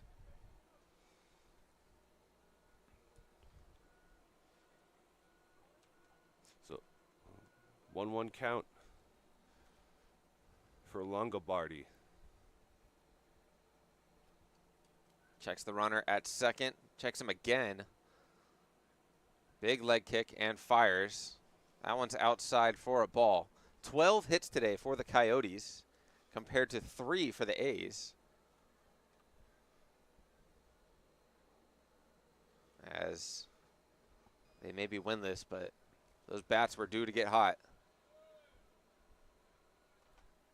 That's a ball up, so the count goes to 3-1. Leadoff hitter and center fielder Richard Gill is on deck. He's 2 for 3 today. But Longobardi is still up there. Here's the delivery from Beltran. Lines that one down the left field line into the bleachers for a loud foul ball. I wonder how many of those balls are going underneath those bleachers. We see them go in there, but then people forget about them and they're just hiding under there, collecting up dust. Do you want to go down and crawl around and find them? Maybe. Volunteer yourself? I mean, it's in the shade. It could be worse. The PSCL would greatly appreciate your efforts to retrieving those baseballs. That is true. Maybe the bark in the park, we could train the dogs to catch or fetch after those things. That'd be pretty sweet. 2 outs. Here's the payoff pitch from Beltran to Longobardi. Ball 4. Tried to throw a curveball and left it up. So Longobardi reaches on a base on balls. You know, runners at second and first. Romero with that stolen bag. That was his first of the day. And now we go back to the top of the order with number 11, Richard Gill. Richard Gill with a couple of singles and a fly out to right field in 3 plate appearances. He's got 2 runners on and a 6-run lead. Swings and misses at that first offering from Ethan Beltran. Looks like we have a pinch runner on deck. We'll see. Or, sorry, a pinch hitter on deck. We'll get a note on exactly who that is. No, I stand corrected. No, it is not a pinch hitter. That one swung at and fouled off into the parking lot here at Palm Springs Stadium. Counts now 0-2 to the Coyotes' leadoff hitter. Yeah, sometimes those jerseys, when they're wrinkled up and you read a number, kind of half of it, it looks like something else. So, no, we are still going to go to Dylan Garcia. Should this inning continue, he is on deck. Beltran gets set. The 0-2 delivery. Fouled off once more from Gill. That was a nice hack. Didn't look too bothered or out of sync with that 2-strike approach at the plate. He was still able to put up a really nice swing. And Richard Gill just turned 18 in April and graduated from Beaumont High School from Calamasa, California. Here's another 0-2 from Beltran. Runners go. It's popped up near the Coyotes' dugout and just getting into the bleachers. And that startled those people under that umbrella because it landed right on the concourse in front of them, just 2 rows, and they didn't see that, and they probably got startled. So it's still 0-2. Runners were on the move, so they got to walk on back to where they started from. And great leadoff, though, by Carson Romero. Because it's hard to steal third, and that could, if had that been ball 1, then he would have been safe. step off on the mound to check on the runners. We're getting pretty happy feet out there. Romero at second, Longobardi on first. Both guys have speed. Swing and a miss from Richard Gill. That's the third out of the fifth, but the Coyotes add a couple more to their lead. It's now 9-3 as they lead over the A's through 5. We'll be back for the 6th. It's a family setting, you know, we come and we get into conversation, and it's comfortable here is what I guess I'll say. It's comfortable. The hot cocoa has whipped cream and sprinkles in the whipped cream in the hot cocoa. Very family oriented. You know, they cater to the kids. They got the coloring books and crayons, and they have kid-sized stuff about almost for everything that you would want. So young and old, everybody can enjoy it. It's the best. Made from scratch memories. Elmer's. Building your business is no small undertaking, and you need the right team by your side. Whether you're just getting started or expanding nationwide, Pacific Premier Bank is here to support your business every step of the way. As your trusted banking partner, we can help guide you down the right path with customized solutions designed for your business. We'll help you achieve the success you deserve. Pacific Premier Bank. Let's build your future together. Try our big, beautiful all-day menu with more than 70 delicious dishes and our award-winning 3-course brunch for only $27.99. At Palm Springs' most popular restaurant, there's always a party at Lulu.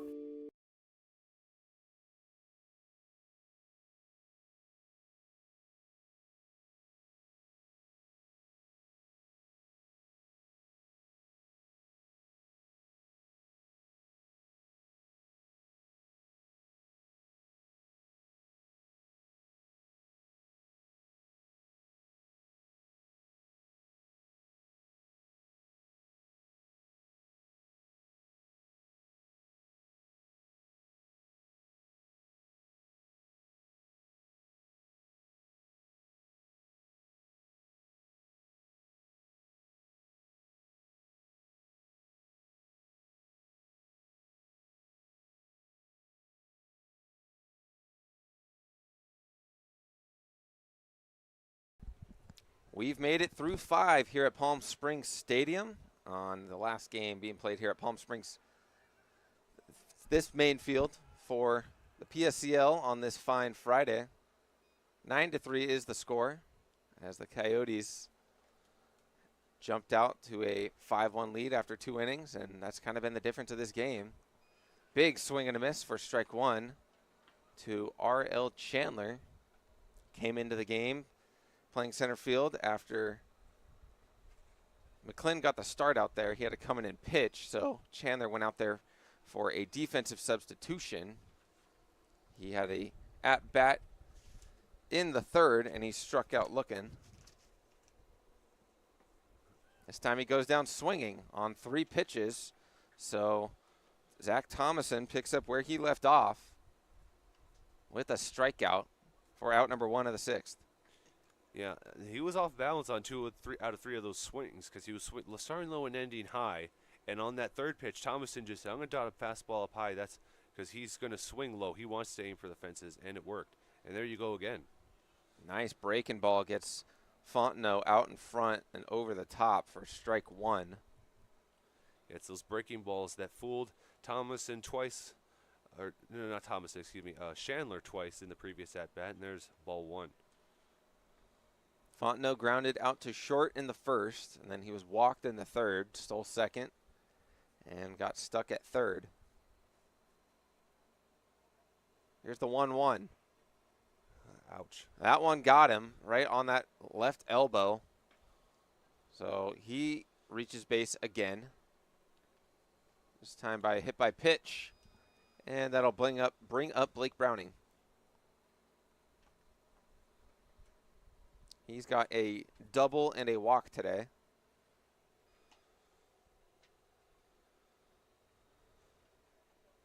So now a runner on first with 1 out. A's trail by 6, but all it takes is 1 big inning. That was the case for the Coyotes in the second, where they put up a 5 spot. That's ball one high.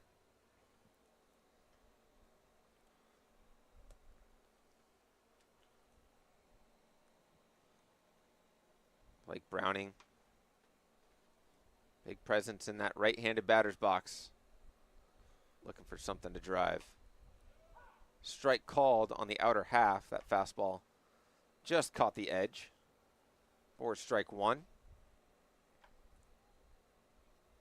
Thomason came in and hit the first batter he faced. And since then, he has looked sharp. Check on the runner at first. After that hit by pitch, he had a strikeout and an inning ending double play, followed by a pop out, a ground ball to the third baseman, and back-to-back strikeouts before he just hit Fontenot with a pitch. So he's at first. Thompson fires in another strike to Browning. Counts now 1-2.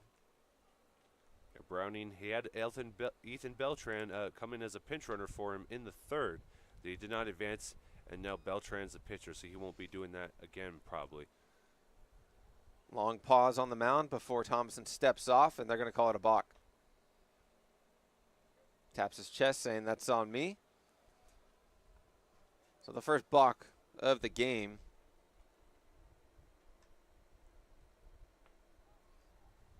Moves Fontenot over to second. And there were two balks in a game that I called yesterday. That was the Bombers. The two chasing that pitch is Browning, but he's able to run down the first on the drop third strike, as that pitch was not corralled by Garcia. So he dropped third strike, has Browning at first and Fontenot at third, with one out here on the top of the sixth. A's still trail by 6, and this could be where they start to get it going.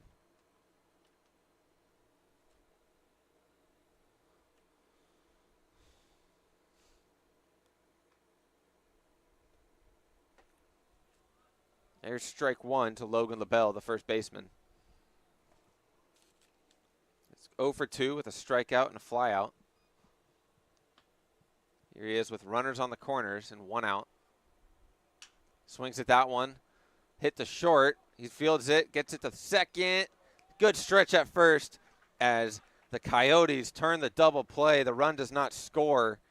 That's the second double play that the Coyotes have turned defensively, and it gets them out of the inning as we head into the bottom of the sixth here at Palm Springs Stadium. Outdoor living in the Coachella Valley is spectacular, and Tessera is the premier builder of outdoor living spaces in the desert. Nobody does it better than Tessera. From one end of this valley to the other, from Palm Springs to Rancho Mirage, Palm Desert, to Indio and La Quinta. For 35 years, we've created the ultimate in outdoor living, landscaping, pools, and patios, so you and your family can enjoy each other. Live well. Live Tessera.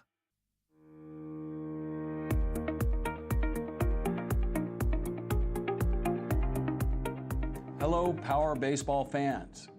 At SBMP Attorneys, we believe in the power of community.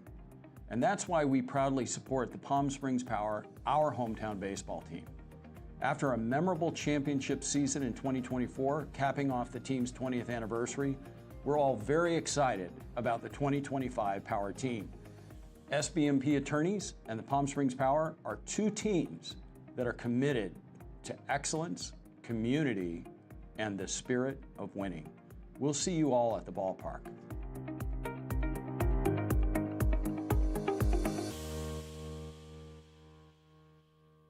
Monster Shakes, the best ice cream creations in the desert and only place in the world that serves all 10 flavors of Dole Soft Serve. The winner of the best soft serve and smoothies, home to the world's best date shake and other fun creations like ice cream nachos and the cotton candy burrito. For a limited time, come in and try your luck. Any soft serve that weighs exactly 16 ounces is free. Monster Shakes in Palm Springs and Cathedral City facing the Mary Pickford. Franchise opportunities available too. Monster Shakes, a delicious mess.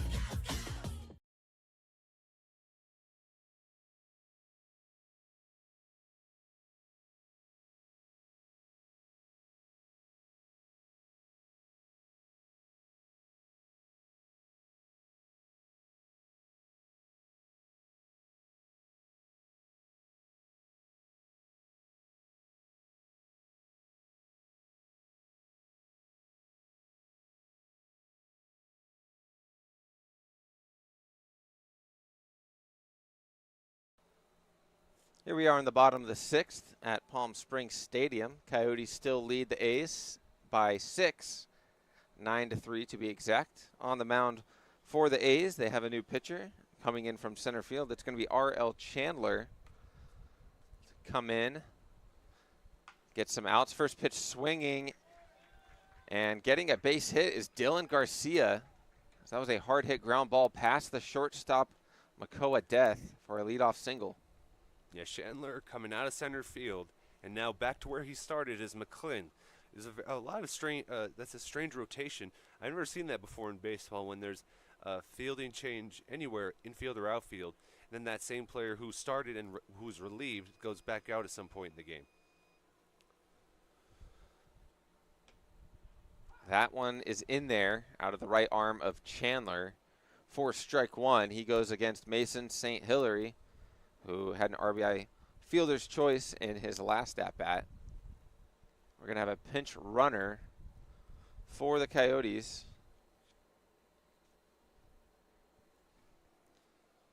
Looks like Matthew Kubotsu, pinch running at first over there.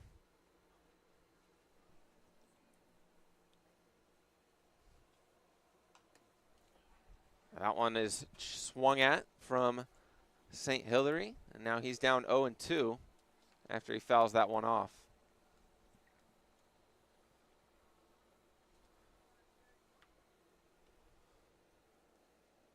So it's Kubotsu at first instead of Garcia.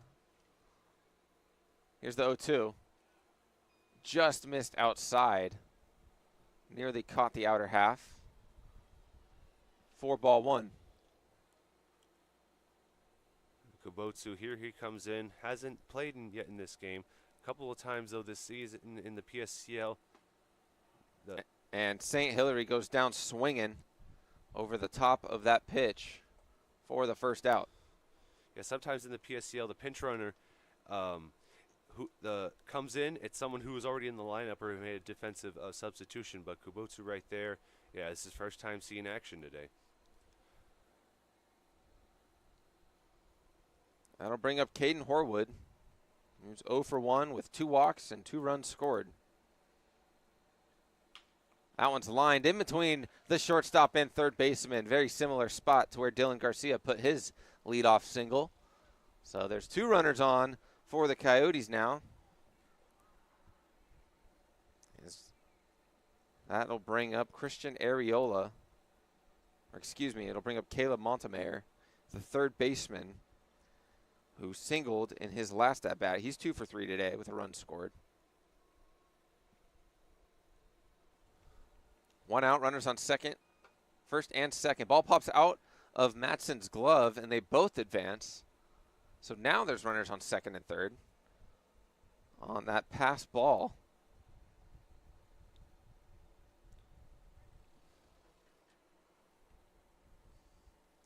Yeah, Chandler got a strikeout, but giving up 2 hits so far. It's kind of mixed results, and now 2 runners are in scoring position. Not unnecessarily his fault, but that pass ball by his catcher. That one's fouled off over towards the Boys and Girls Club.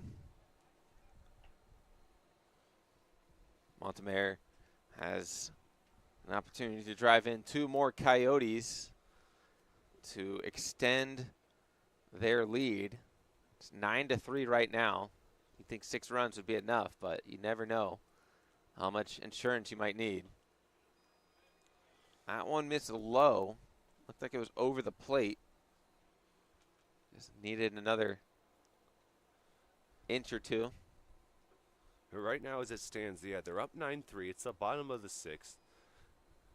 You got come up with something. That one's lined. What a play by the shortstop. It was a leap and stab at it. Makoa Death just saved a run or 2. What a play from the shortstop, just leaping up.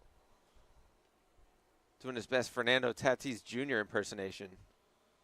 Fernando Tatis also does a good job out in right field, I think.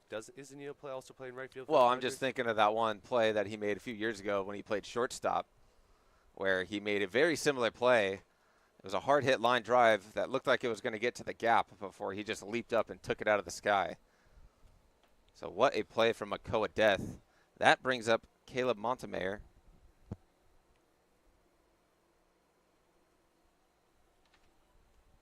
Here's the 1-0. Flied out to center field. Coming in on it is McClin, who makes the grab for the third out of the 6th.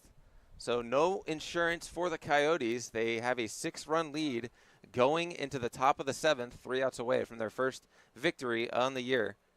We'll be right back here at Palm Springs Stadium. Everyone knows good things come in threes, like our eat, drink, and play combo for just $19.99. Maybe the saying should be good things come in 19.99s. Maybe not. The Dave & Buster's Eat, Drink, and Play combo for just $19.99. Try our big, beautiful all-day menu with more than 70 delicious dishes and our award-winning 3-course brunch for only $27.99. At Palm Springs' most popular restaurant, there's always a party at Lulu.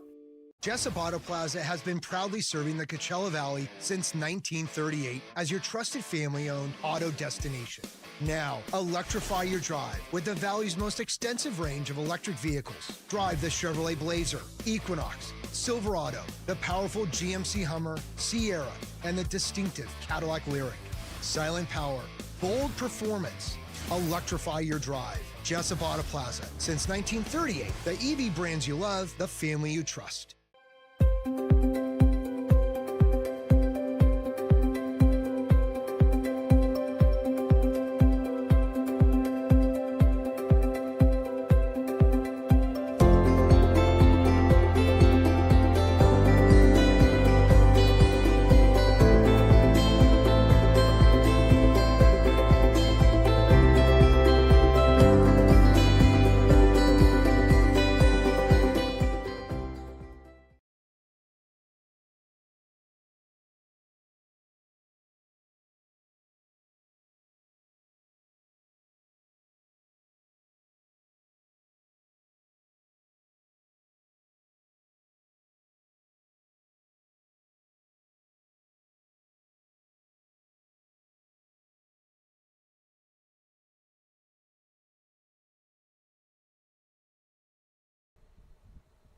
Top 7 here at Palm Springs Stadium between the A's and the Coyotes, who are 3 outs away from their first 2025 PSCL victory.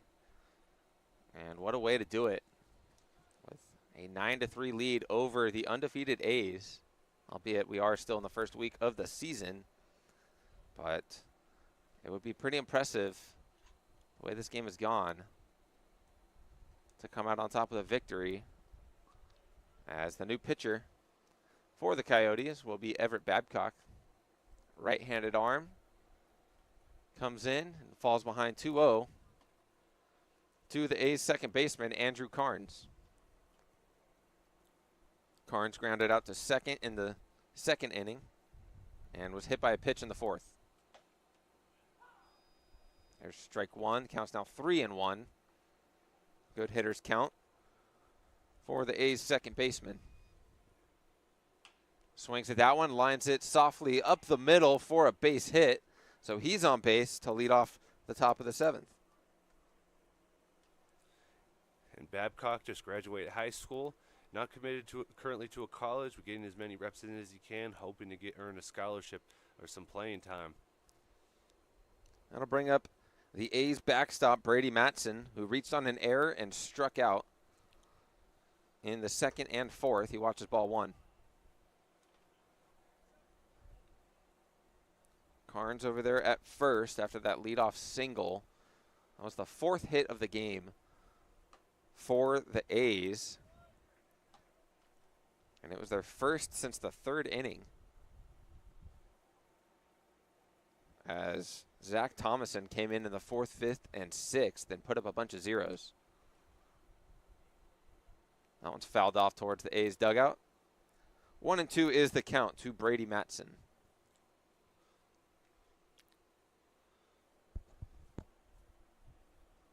There he is with that low bat wag before getting those hands up ready to hit. Watches ball 2, counts now even. Looks like the action's all done over there at the turf field. And we're 3 outs away from the action being done here at this field for now, but only for the next 5 hours because we got a power game tonight. There's a hit by pitch. hitting the left arm of Matson. He'll trot down to first. Carnes goes to second. So they've got 2 men on with nobody out. That'll bring up Jackson Call, the third baseman, who flew out to left field and hit into a double play to end the inning. Back in the 4th.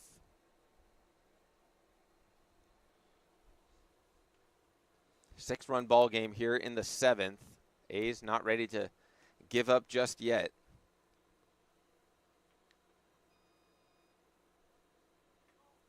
That ball almost squirts away. A good job from Garcia to corral it and prevent the runners from advancing 90 feet.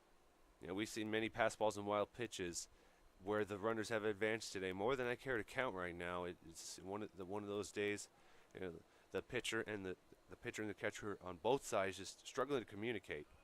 That one's inside for a ball. So it's now 2-0 to Jackson Call. He's hitting 9th in this lineup. Cade Hill, the extra hitter, is right behind him. And then after that, the lineup will flip over to Derek Thompson Jr. 2-1 count. Here's the delivery. That one's in the dirt, but saved by Garcia. So it's now 3-1. Good count for Jackson Call to get a pitch that he can drive, do anything to advance those runners, or simply just watch ball 4. Fouls off a good pitch. It would have been ball 4. That was high outside the zone. He thought he could get his bat underneath it, maybe crank it into the outfield, but not the case. Now it's a full count, so now he's going to need to protect. He does so and flares it out into shallow right field. It's going to drop right in front of Areola, and everybody is safe as the throw into second was late. So it's a bloop single for Jackson Call. And the A's have the bases loaded here in the 7th. Down by 6, but they're not trying to do too much. They're just going station to station. And the base runners on that particular play, they hesitated because they thought it was going to be caught. They didn't want to get tagged out going back home. And so as a result, you saw Carnes late to third and Matson late to second, and that's why the right fielder threw it over to second base. Big hack from Cade Hill, who swings and misses for strike 1. Areola was playing pretty deep back there, and he's playing deep right now, as is the rest of the outfield. Playing no doubles here in this large outfield at Palm Springs Stadium. Here's the 0-1. That one's fouled back right above our heads. I flinched a little bit, I must admit. We almost had ourselves a El Paseo Jewelers web gem, courtesy of Charlie Gonzalez, to my right. I think that would have been you. I would have ducked behind you. You got to get out there and make a play. I forgot my glove at home. Here's the 0-2. Ooh, punched away. Tough to tell if that got a piece of the bat or the ump. Looks like it was a foul ball. Looking how deep in left field Schmerber is currently playing. He's definitely much further out than the center fielder Gill and the right fielder Areola. We've seen a lot of balls hit down in that area. That one's fouled off once again. Nice at-bat being put together here by Cade Hill, who flew out to right field and popped out to the first baseman in the 2nd and the 4th. Or excuse me, that would be in the 3rd and the 5th. Either way, he's looking to get on base here, and he does just that by wearing one off the shoulder. There's a hit by pitch that'll bring home a run, as it's now a 9-4 ball game, and once again, the A's just going 90 feet at a time.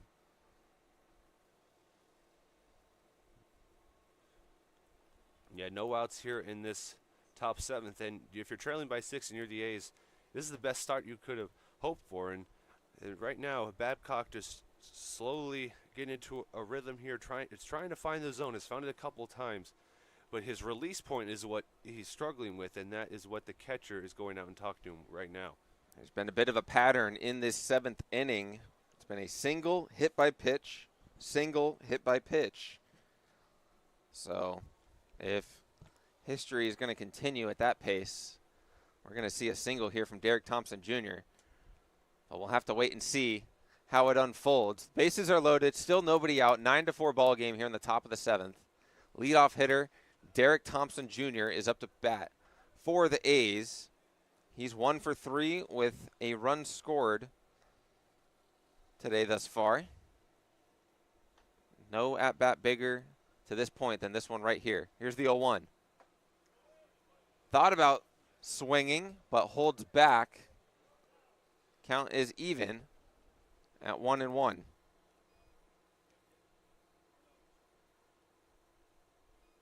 Corners are in for the Coyotes defense. Middle infield playing double play depth. That one's fouled off into the bleachers to our right for strike 2. Heads up, fans. As that one rolls all the way down to the bottom of the bleachers. Pause. And the 1-2 delivery fouled off by that first base concession stand. Nice protective swing from Thompson Jr. there to stay alive. Tomorrow's my first day scoring the games over at the turf field. What are you on doing tomorrow? That is not in my, I could not, I'll be honest, I have no idea where I am tomorrow.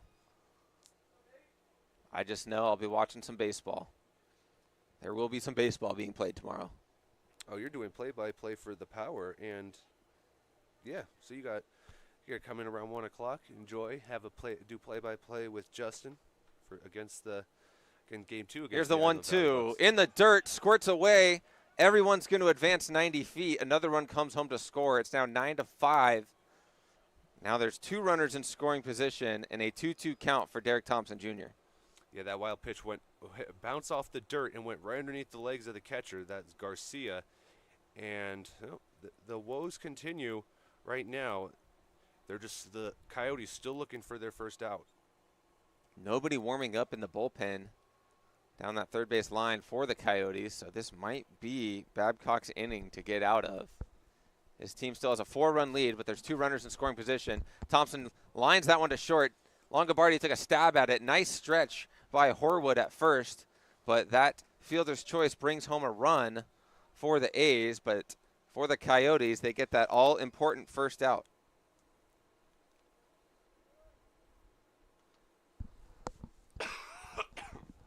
So that'll bring up Makoa Death with 1 out and a runner on third.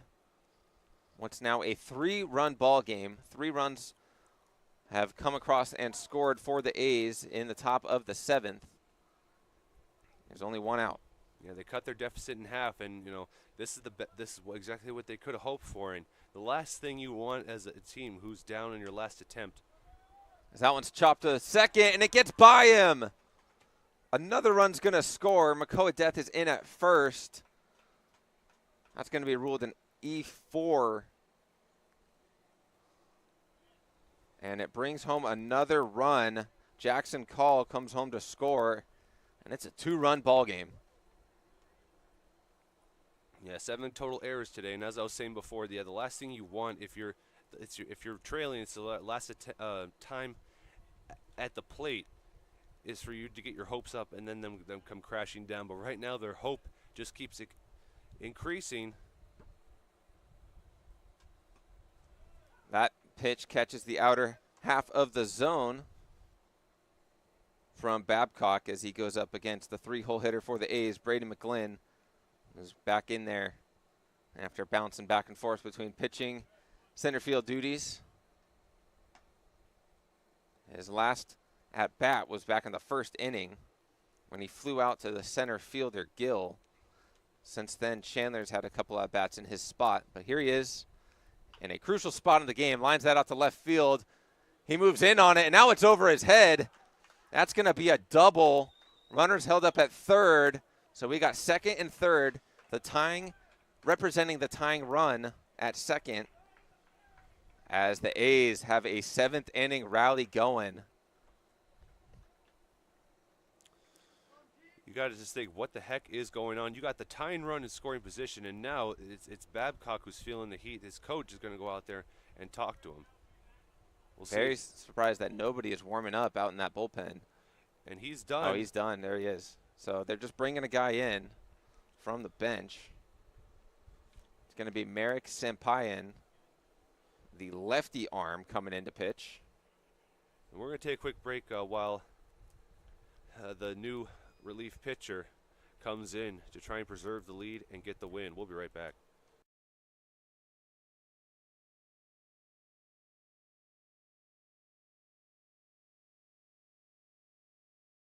Everyone knows good things come in threes, like our eat, drink, and play combo for just $19.99. Maybe the saying should be good things come in 19.99s. Maybe not. The Dave & Buster's Eat, Drink, and Play combo for just $19.99. There's something winning in the Agua. Catch all the action at 360 Sports at Agua Caliente Casinos. Watch your favorite teams on our giant wraparound screens. See live scores on the LED sports ticker. Win big with our bar top games and enjoy great twists on bar food favorites. And with 3 premier casino locations, 360 Sports is the ultimate fan experience. For more information, visit aguacalientecasinos.com. Monster Shakes, the best ice cream creations in the desert and only place in the world that serves all 10 flavors of Dole Soft Serve. The winner of the best soft serve and smoothies, home to the world's best date shake and other fun creations like ice cream nachos and the cotton candy burrito. For a limited time, come in and try your luck. Any soft serve that weighs exactly 16 ounces is free. Monster Shakes in Palm Springs and Cathedral City facing the Mary Pickford. Franchise opportunities available too. Monster Shakes, a delicious mess.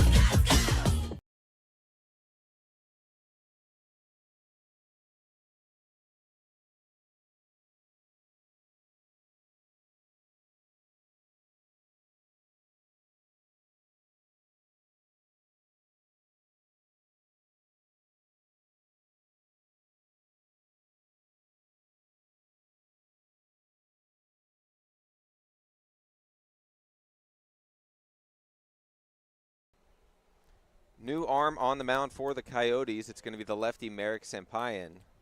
As he is warmed up, he's ready to face Jeffrey Fontenot with 1 out here in the top of the 7th. He fires in strike 1. As Makoa Death is at 3rd, McClin is at 2nd, representing the tying runs of this ball game. Lefty fires ball 1, low and away.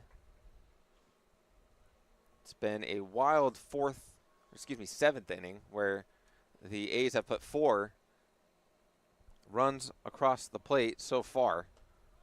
Trying to add a couple more here to tie the ball game. This all started with a leadoff single from Andrew Carnes.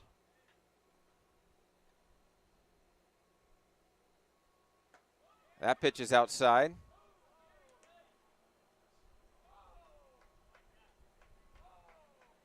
As Sampayan has first base open, but he's behind in the count.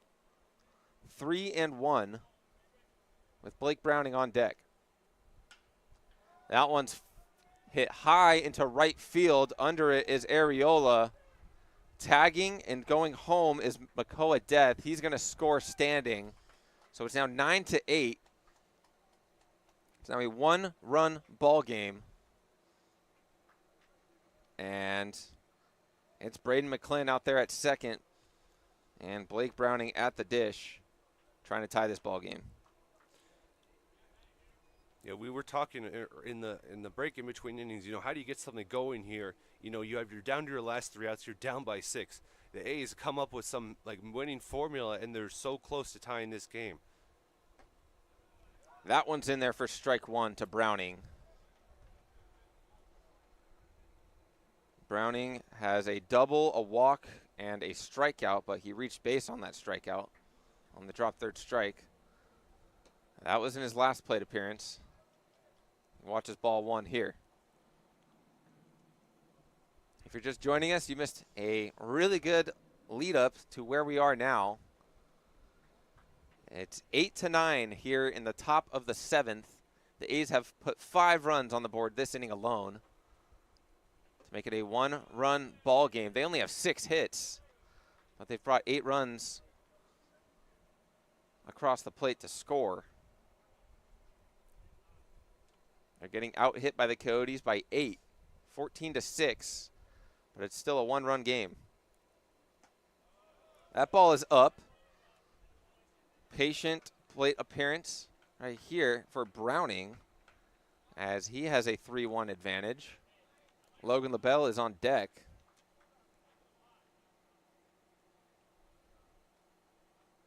This is a big 3-1 delivery from the lefty. Here it is. Leaves that one high, so Browning walks again. He trots on down to first. And that's going to bring up Logan LaBelle, who's 0 for 3 with a strikeout. This is his perfect time. It's time to shine. You know, you couldn't get on base in your previous 3 at-bats. A strikeout, fly out, and ground out into a double play to end the inning. Here's their time to shine. This is a great time for LaBelle to come in the clutch. And we're going to have a pinch runner. It's once again number 10, Ethan Beltran. Beltran comes in to pinch run at first for Blake Browning, representing the go-ahead run. Brady McClin representing the tying run at second base with 2 outs here in the top of the 7th. 8-9 ball game here at Palm Springs Stadium. The Coyotes trying to get their first win of the year. It looked like they were going to get there comfortably going into the 7th inning. That was before 5 runs came across to score for the A's. Yeah, so coming in, Babcock was not in line for anything, just a closer, but now relieving him is Sampian with a save opportunity. That one skips in the dirt. Good job from Garcia to keep that in front of him.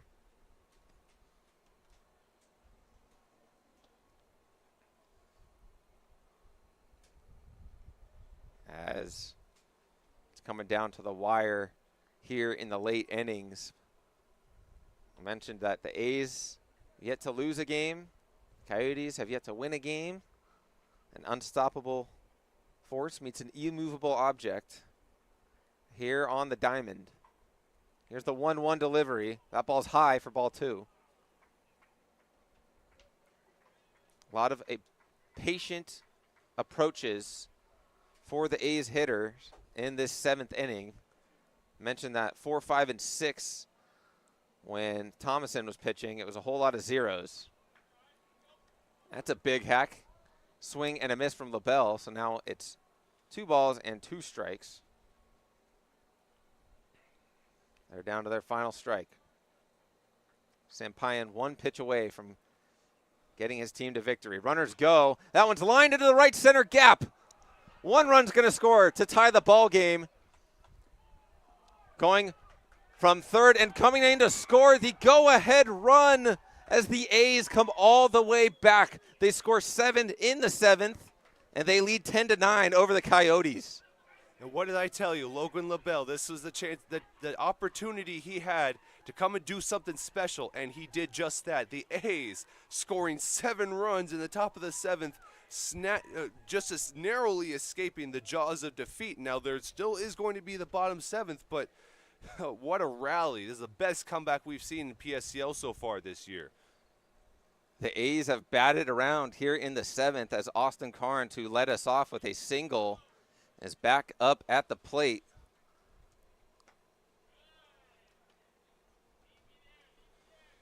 As he watches ball 1. 10-9 is our score. The A's lead for the first time since it was 1-0. That one is absolutely cranked down the left field line. It's going foul. That one went a long, long way. Luckily for the Coyotes, it was on the wrong side of that yellow foul pole down there. Yeah, still no home runs hit at Palm Springs Stadium this summer by PSCL or Power, but it's bound to happen. We've seen a lot of batters take some good cracks, and it's gotten close. There's a strike called on the outer half.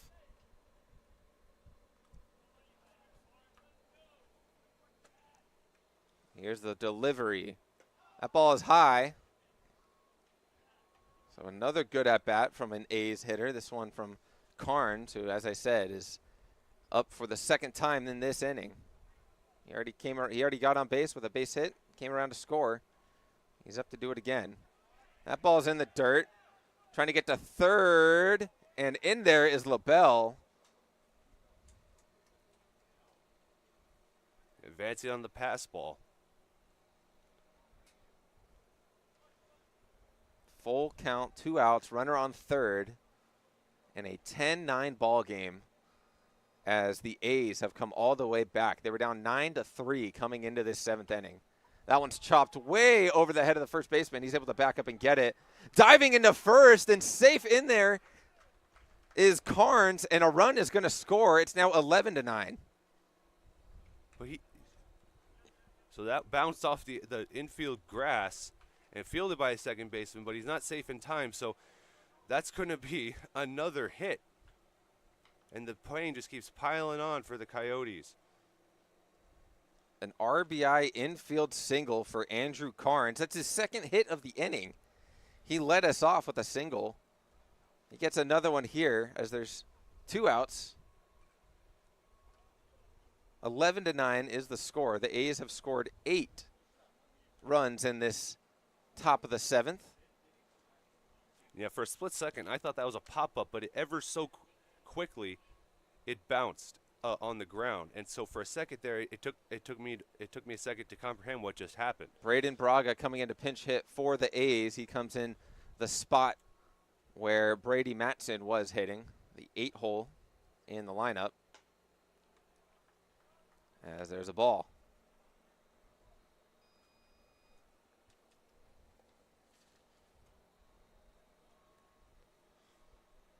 Carnes at first.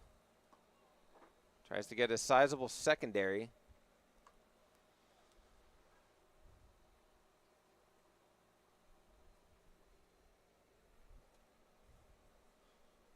Here's the 1-0. That one's flied out to right field. He was playing deep, so he's got to run in on it. And making a diving catch. And coming up with it is the right fielder, Arriola. What a play to save a run. But it's a little bit too late for the Coyotes as 8 runs come across the score for the A's. They now lead by 2. It's 11-9 going into the bottom of the 7th. Can the Coyotes muster something up? We'll have to find out coming up soon. The Management Trust is a 100% employee-owned company. Every employee has a vested interest in providing memorable experiences to every homeowner and board members of HOAs. It's a very powerful thing. No homeowners association is too small or too large for us to manage. From community maintenance services to customized absentee home care, the Management Trust provides just about every service any homeowner could ask for. Hi, I'm Damien with the Management Trust. We're a community management built differently for your homeowners association. To find out how, give me a call. Whether you're building, landscaping, renovating, refreshing, or simply researching, rent the right size tools for your size jobs. In store, online, or in-app at Sunbelt Rentals, where tools rule.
We've reached the bottom of the 7th, and if you're just joining us, you've missed a lot. If you've been with us the whole time, I'm sure you're sitting there thinking, can't believe we reached the bottom of the 7th. As going into the top of the inning, it was 9-3, but the A's put an 8 spot on the board that never say die mentality worked in their favor. They have a 2-run lead and are 3 outs away from continuing their perfect season thus far. We're only in the first week of the summer for the PSCL. A's are 3-0. Trying to keep it that way. Or improve to 4-0. As due up for the Coyotes, it's going to be Maxwell Schmerber, Connor Mager, and Carson Romero, barring any late substitutions or pinch hitters. But it is the 7, 8, 9 spot in the lineup due up for the Coyotes. R.L. Chandler still on the mound for the A's, which he is now in line for the win. Or excuse me, that is Derek Thompson on the mound. Did not have him listed as a pitcher on our roster. It's a risky call for the A's after you storm back this much to have a non-pitcher come out and try to maintain that lead. That one's flared into right field. First pitch swinging was Schmerber, and that's 1 pitch, 1 out from the right arm of Derek Thompson Jr.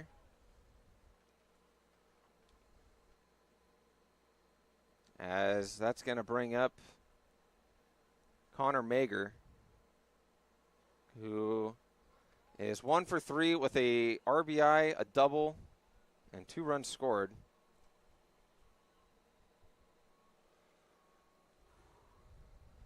Here's the delivery from Thompson. Fires in strike 1.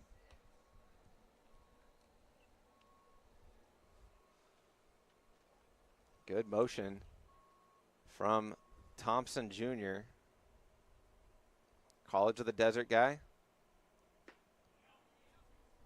He's throwing 86 at the moment.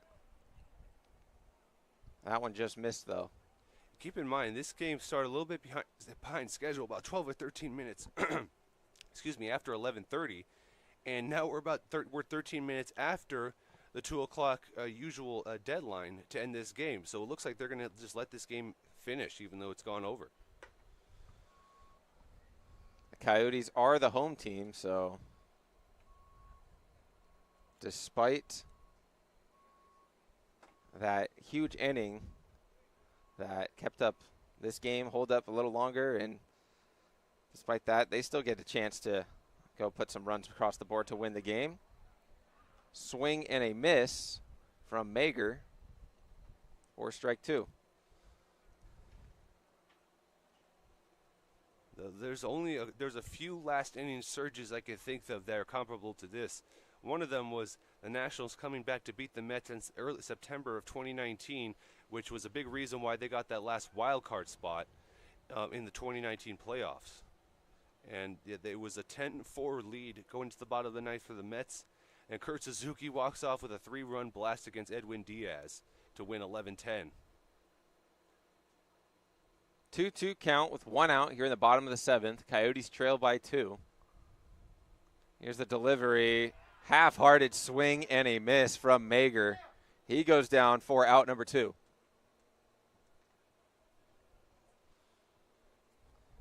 Looking to keep this game going is the second baseman, Carson Romero, who I bet you, I don't even know how long ago it was, 30 minutes ago, did not think he would be back to the plate today. And now the batter's boxes and everything completely disappeared. They've kicked a lot of dirt. The baselines and everything need to be redone before the power game tonight.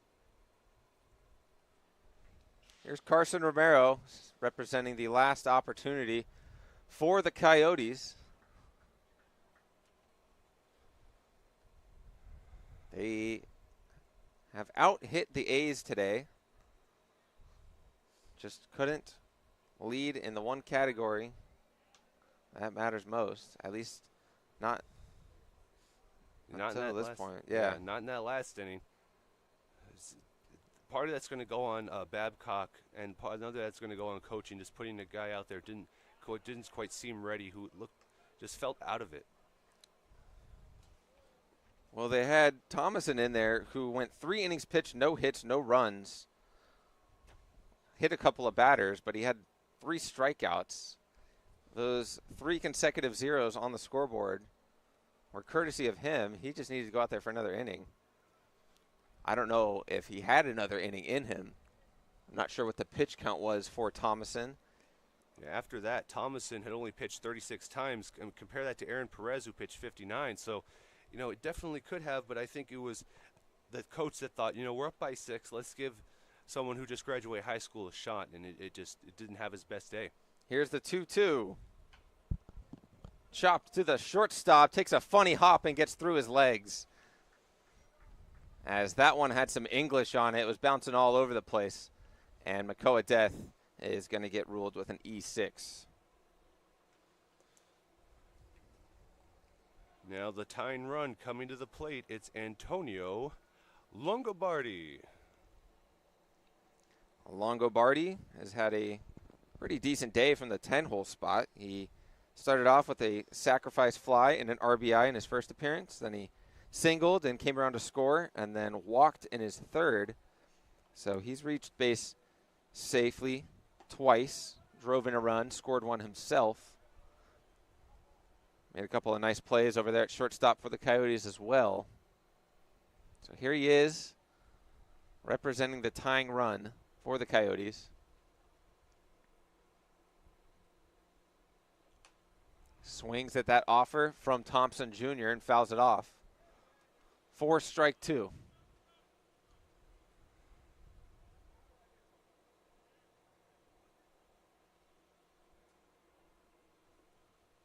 Thompson Jr. looks calm, cool, and collected out there as he steps off the mound to readjust himself. 1 strike away. That was close. Umpire says he did not go around. Thompson Jr. ready to walk off the field. Yeah, and the Coyotes, they keep the game going by about a foot. They were a foot away from losing right there. So it's a 1-2 count now to Longobardi. Romero is on first after reaching on an error. That one's lined over the shortstop's head into the gap, as that one is trouble. Going first all the way around third and coming home to score is Romero. Longobardi is in at second with a double. And this game, just when you thought it couldn't be flipped on its head even more, it's now a 1-run game again. You never assume a Coyote is dead. Always think they're just sleeping and they're about to pounce on you. Man, it's 11-10 ball game now. This game is going crazy.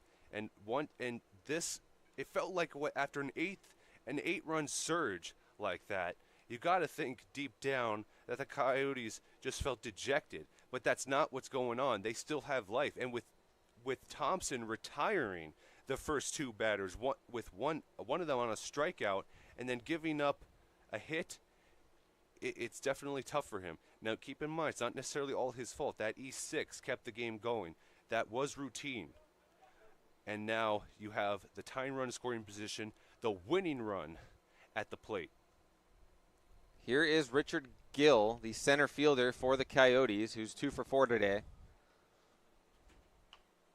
Gets a piece of that and fouls it off towards his home dugout. Strike 1.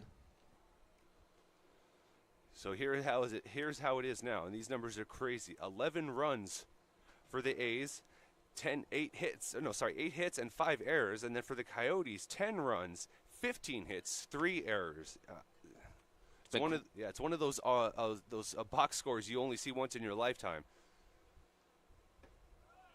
That one misses low for a ball. If you've been able to join us on this broadcast, it's kind of been all over the place. We've had a lot of back and forth in the late innings.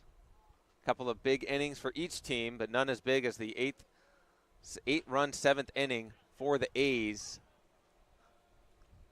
That one's fouled off towards our third base concessions. Now, Thompson Jr. and the A's 1 strike away. Yeah, we've said that a couple of times already this inning, but the Coyotes still have life. There's still a heartbeat, and Richard Gill looking to keep that going. Runner goes to third. It's a good throw, but the ball is dropped.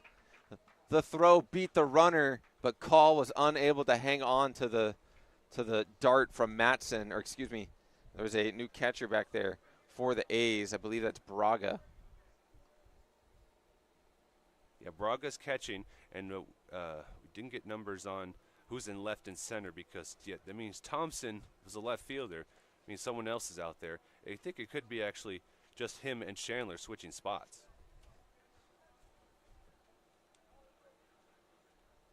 Here's the 2-2. That one's punched out to center field. And making a diving play to end the game is McClin. What a way to end an insane game here at Palm Springs Stadium.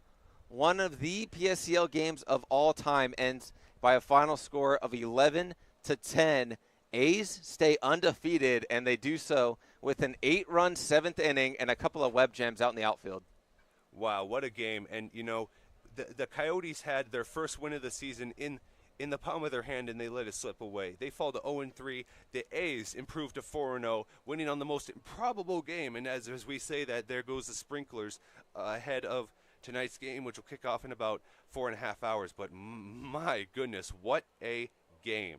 What a game we had for ourselves. I'm just glad we got the privilege to call it, Zach. Absolutely. So it's 11 runs on 8 hits, 5 errors for the A's, and 10 runs, 15 hits, and 3 errors for the Coyotes.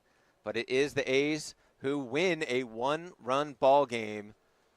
Whew. I feel like we all need a breather here at Palm Springs Stadium after that exciting matchup here in the PSCL. That does it for our matchups here on this beautiful Friday.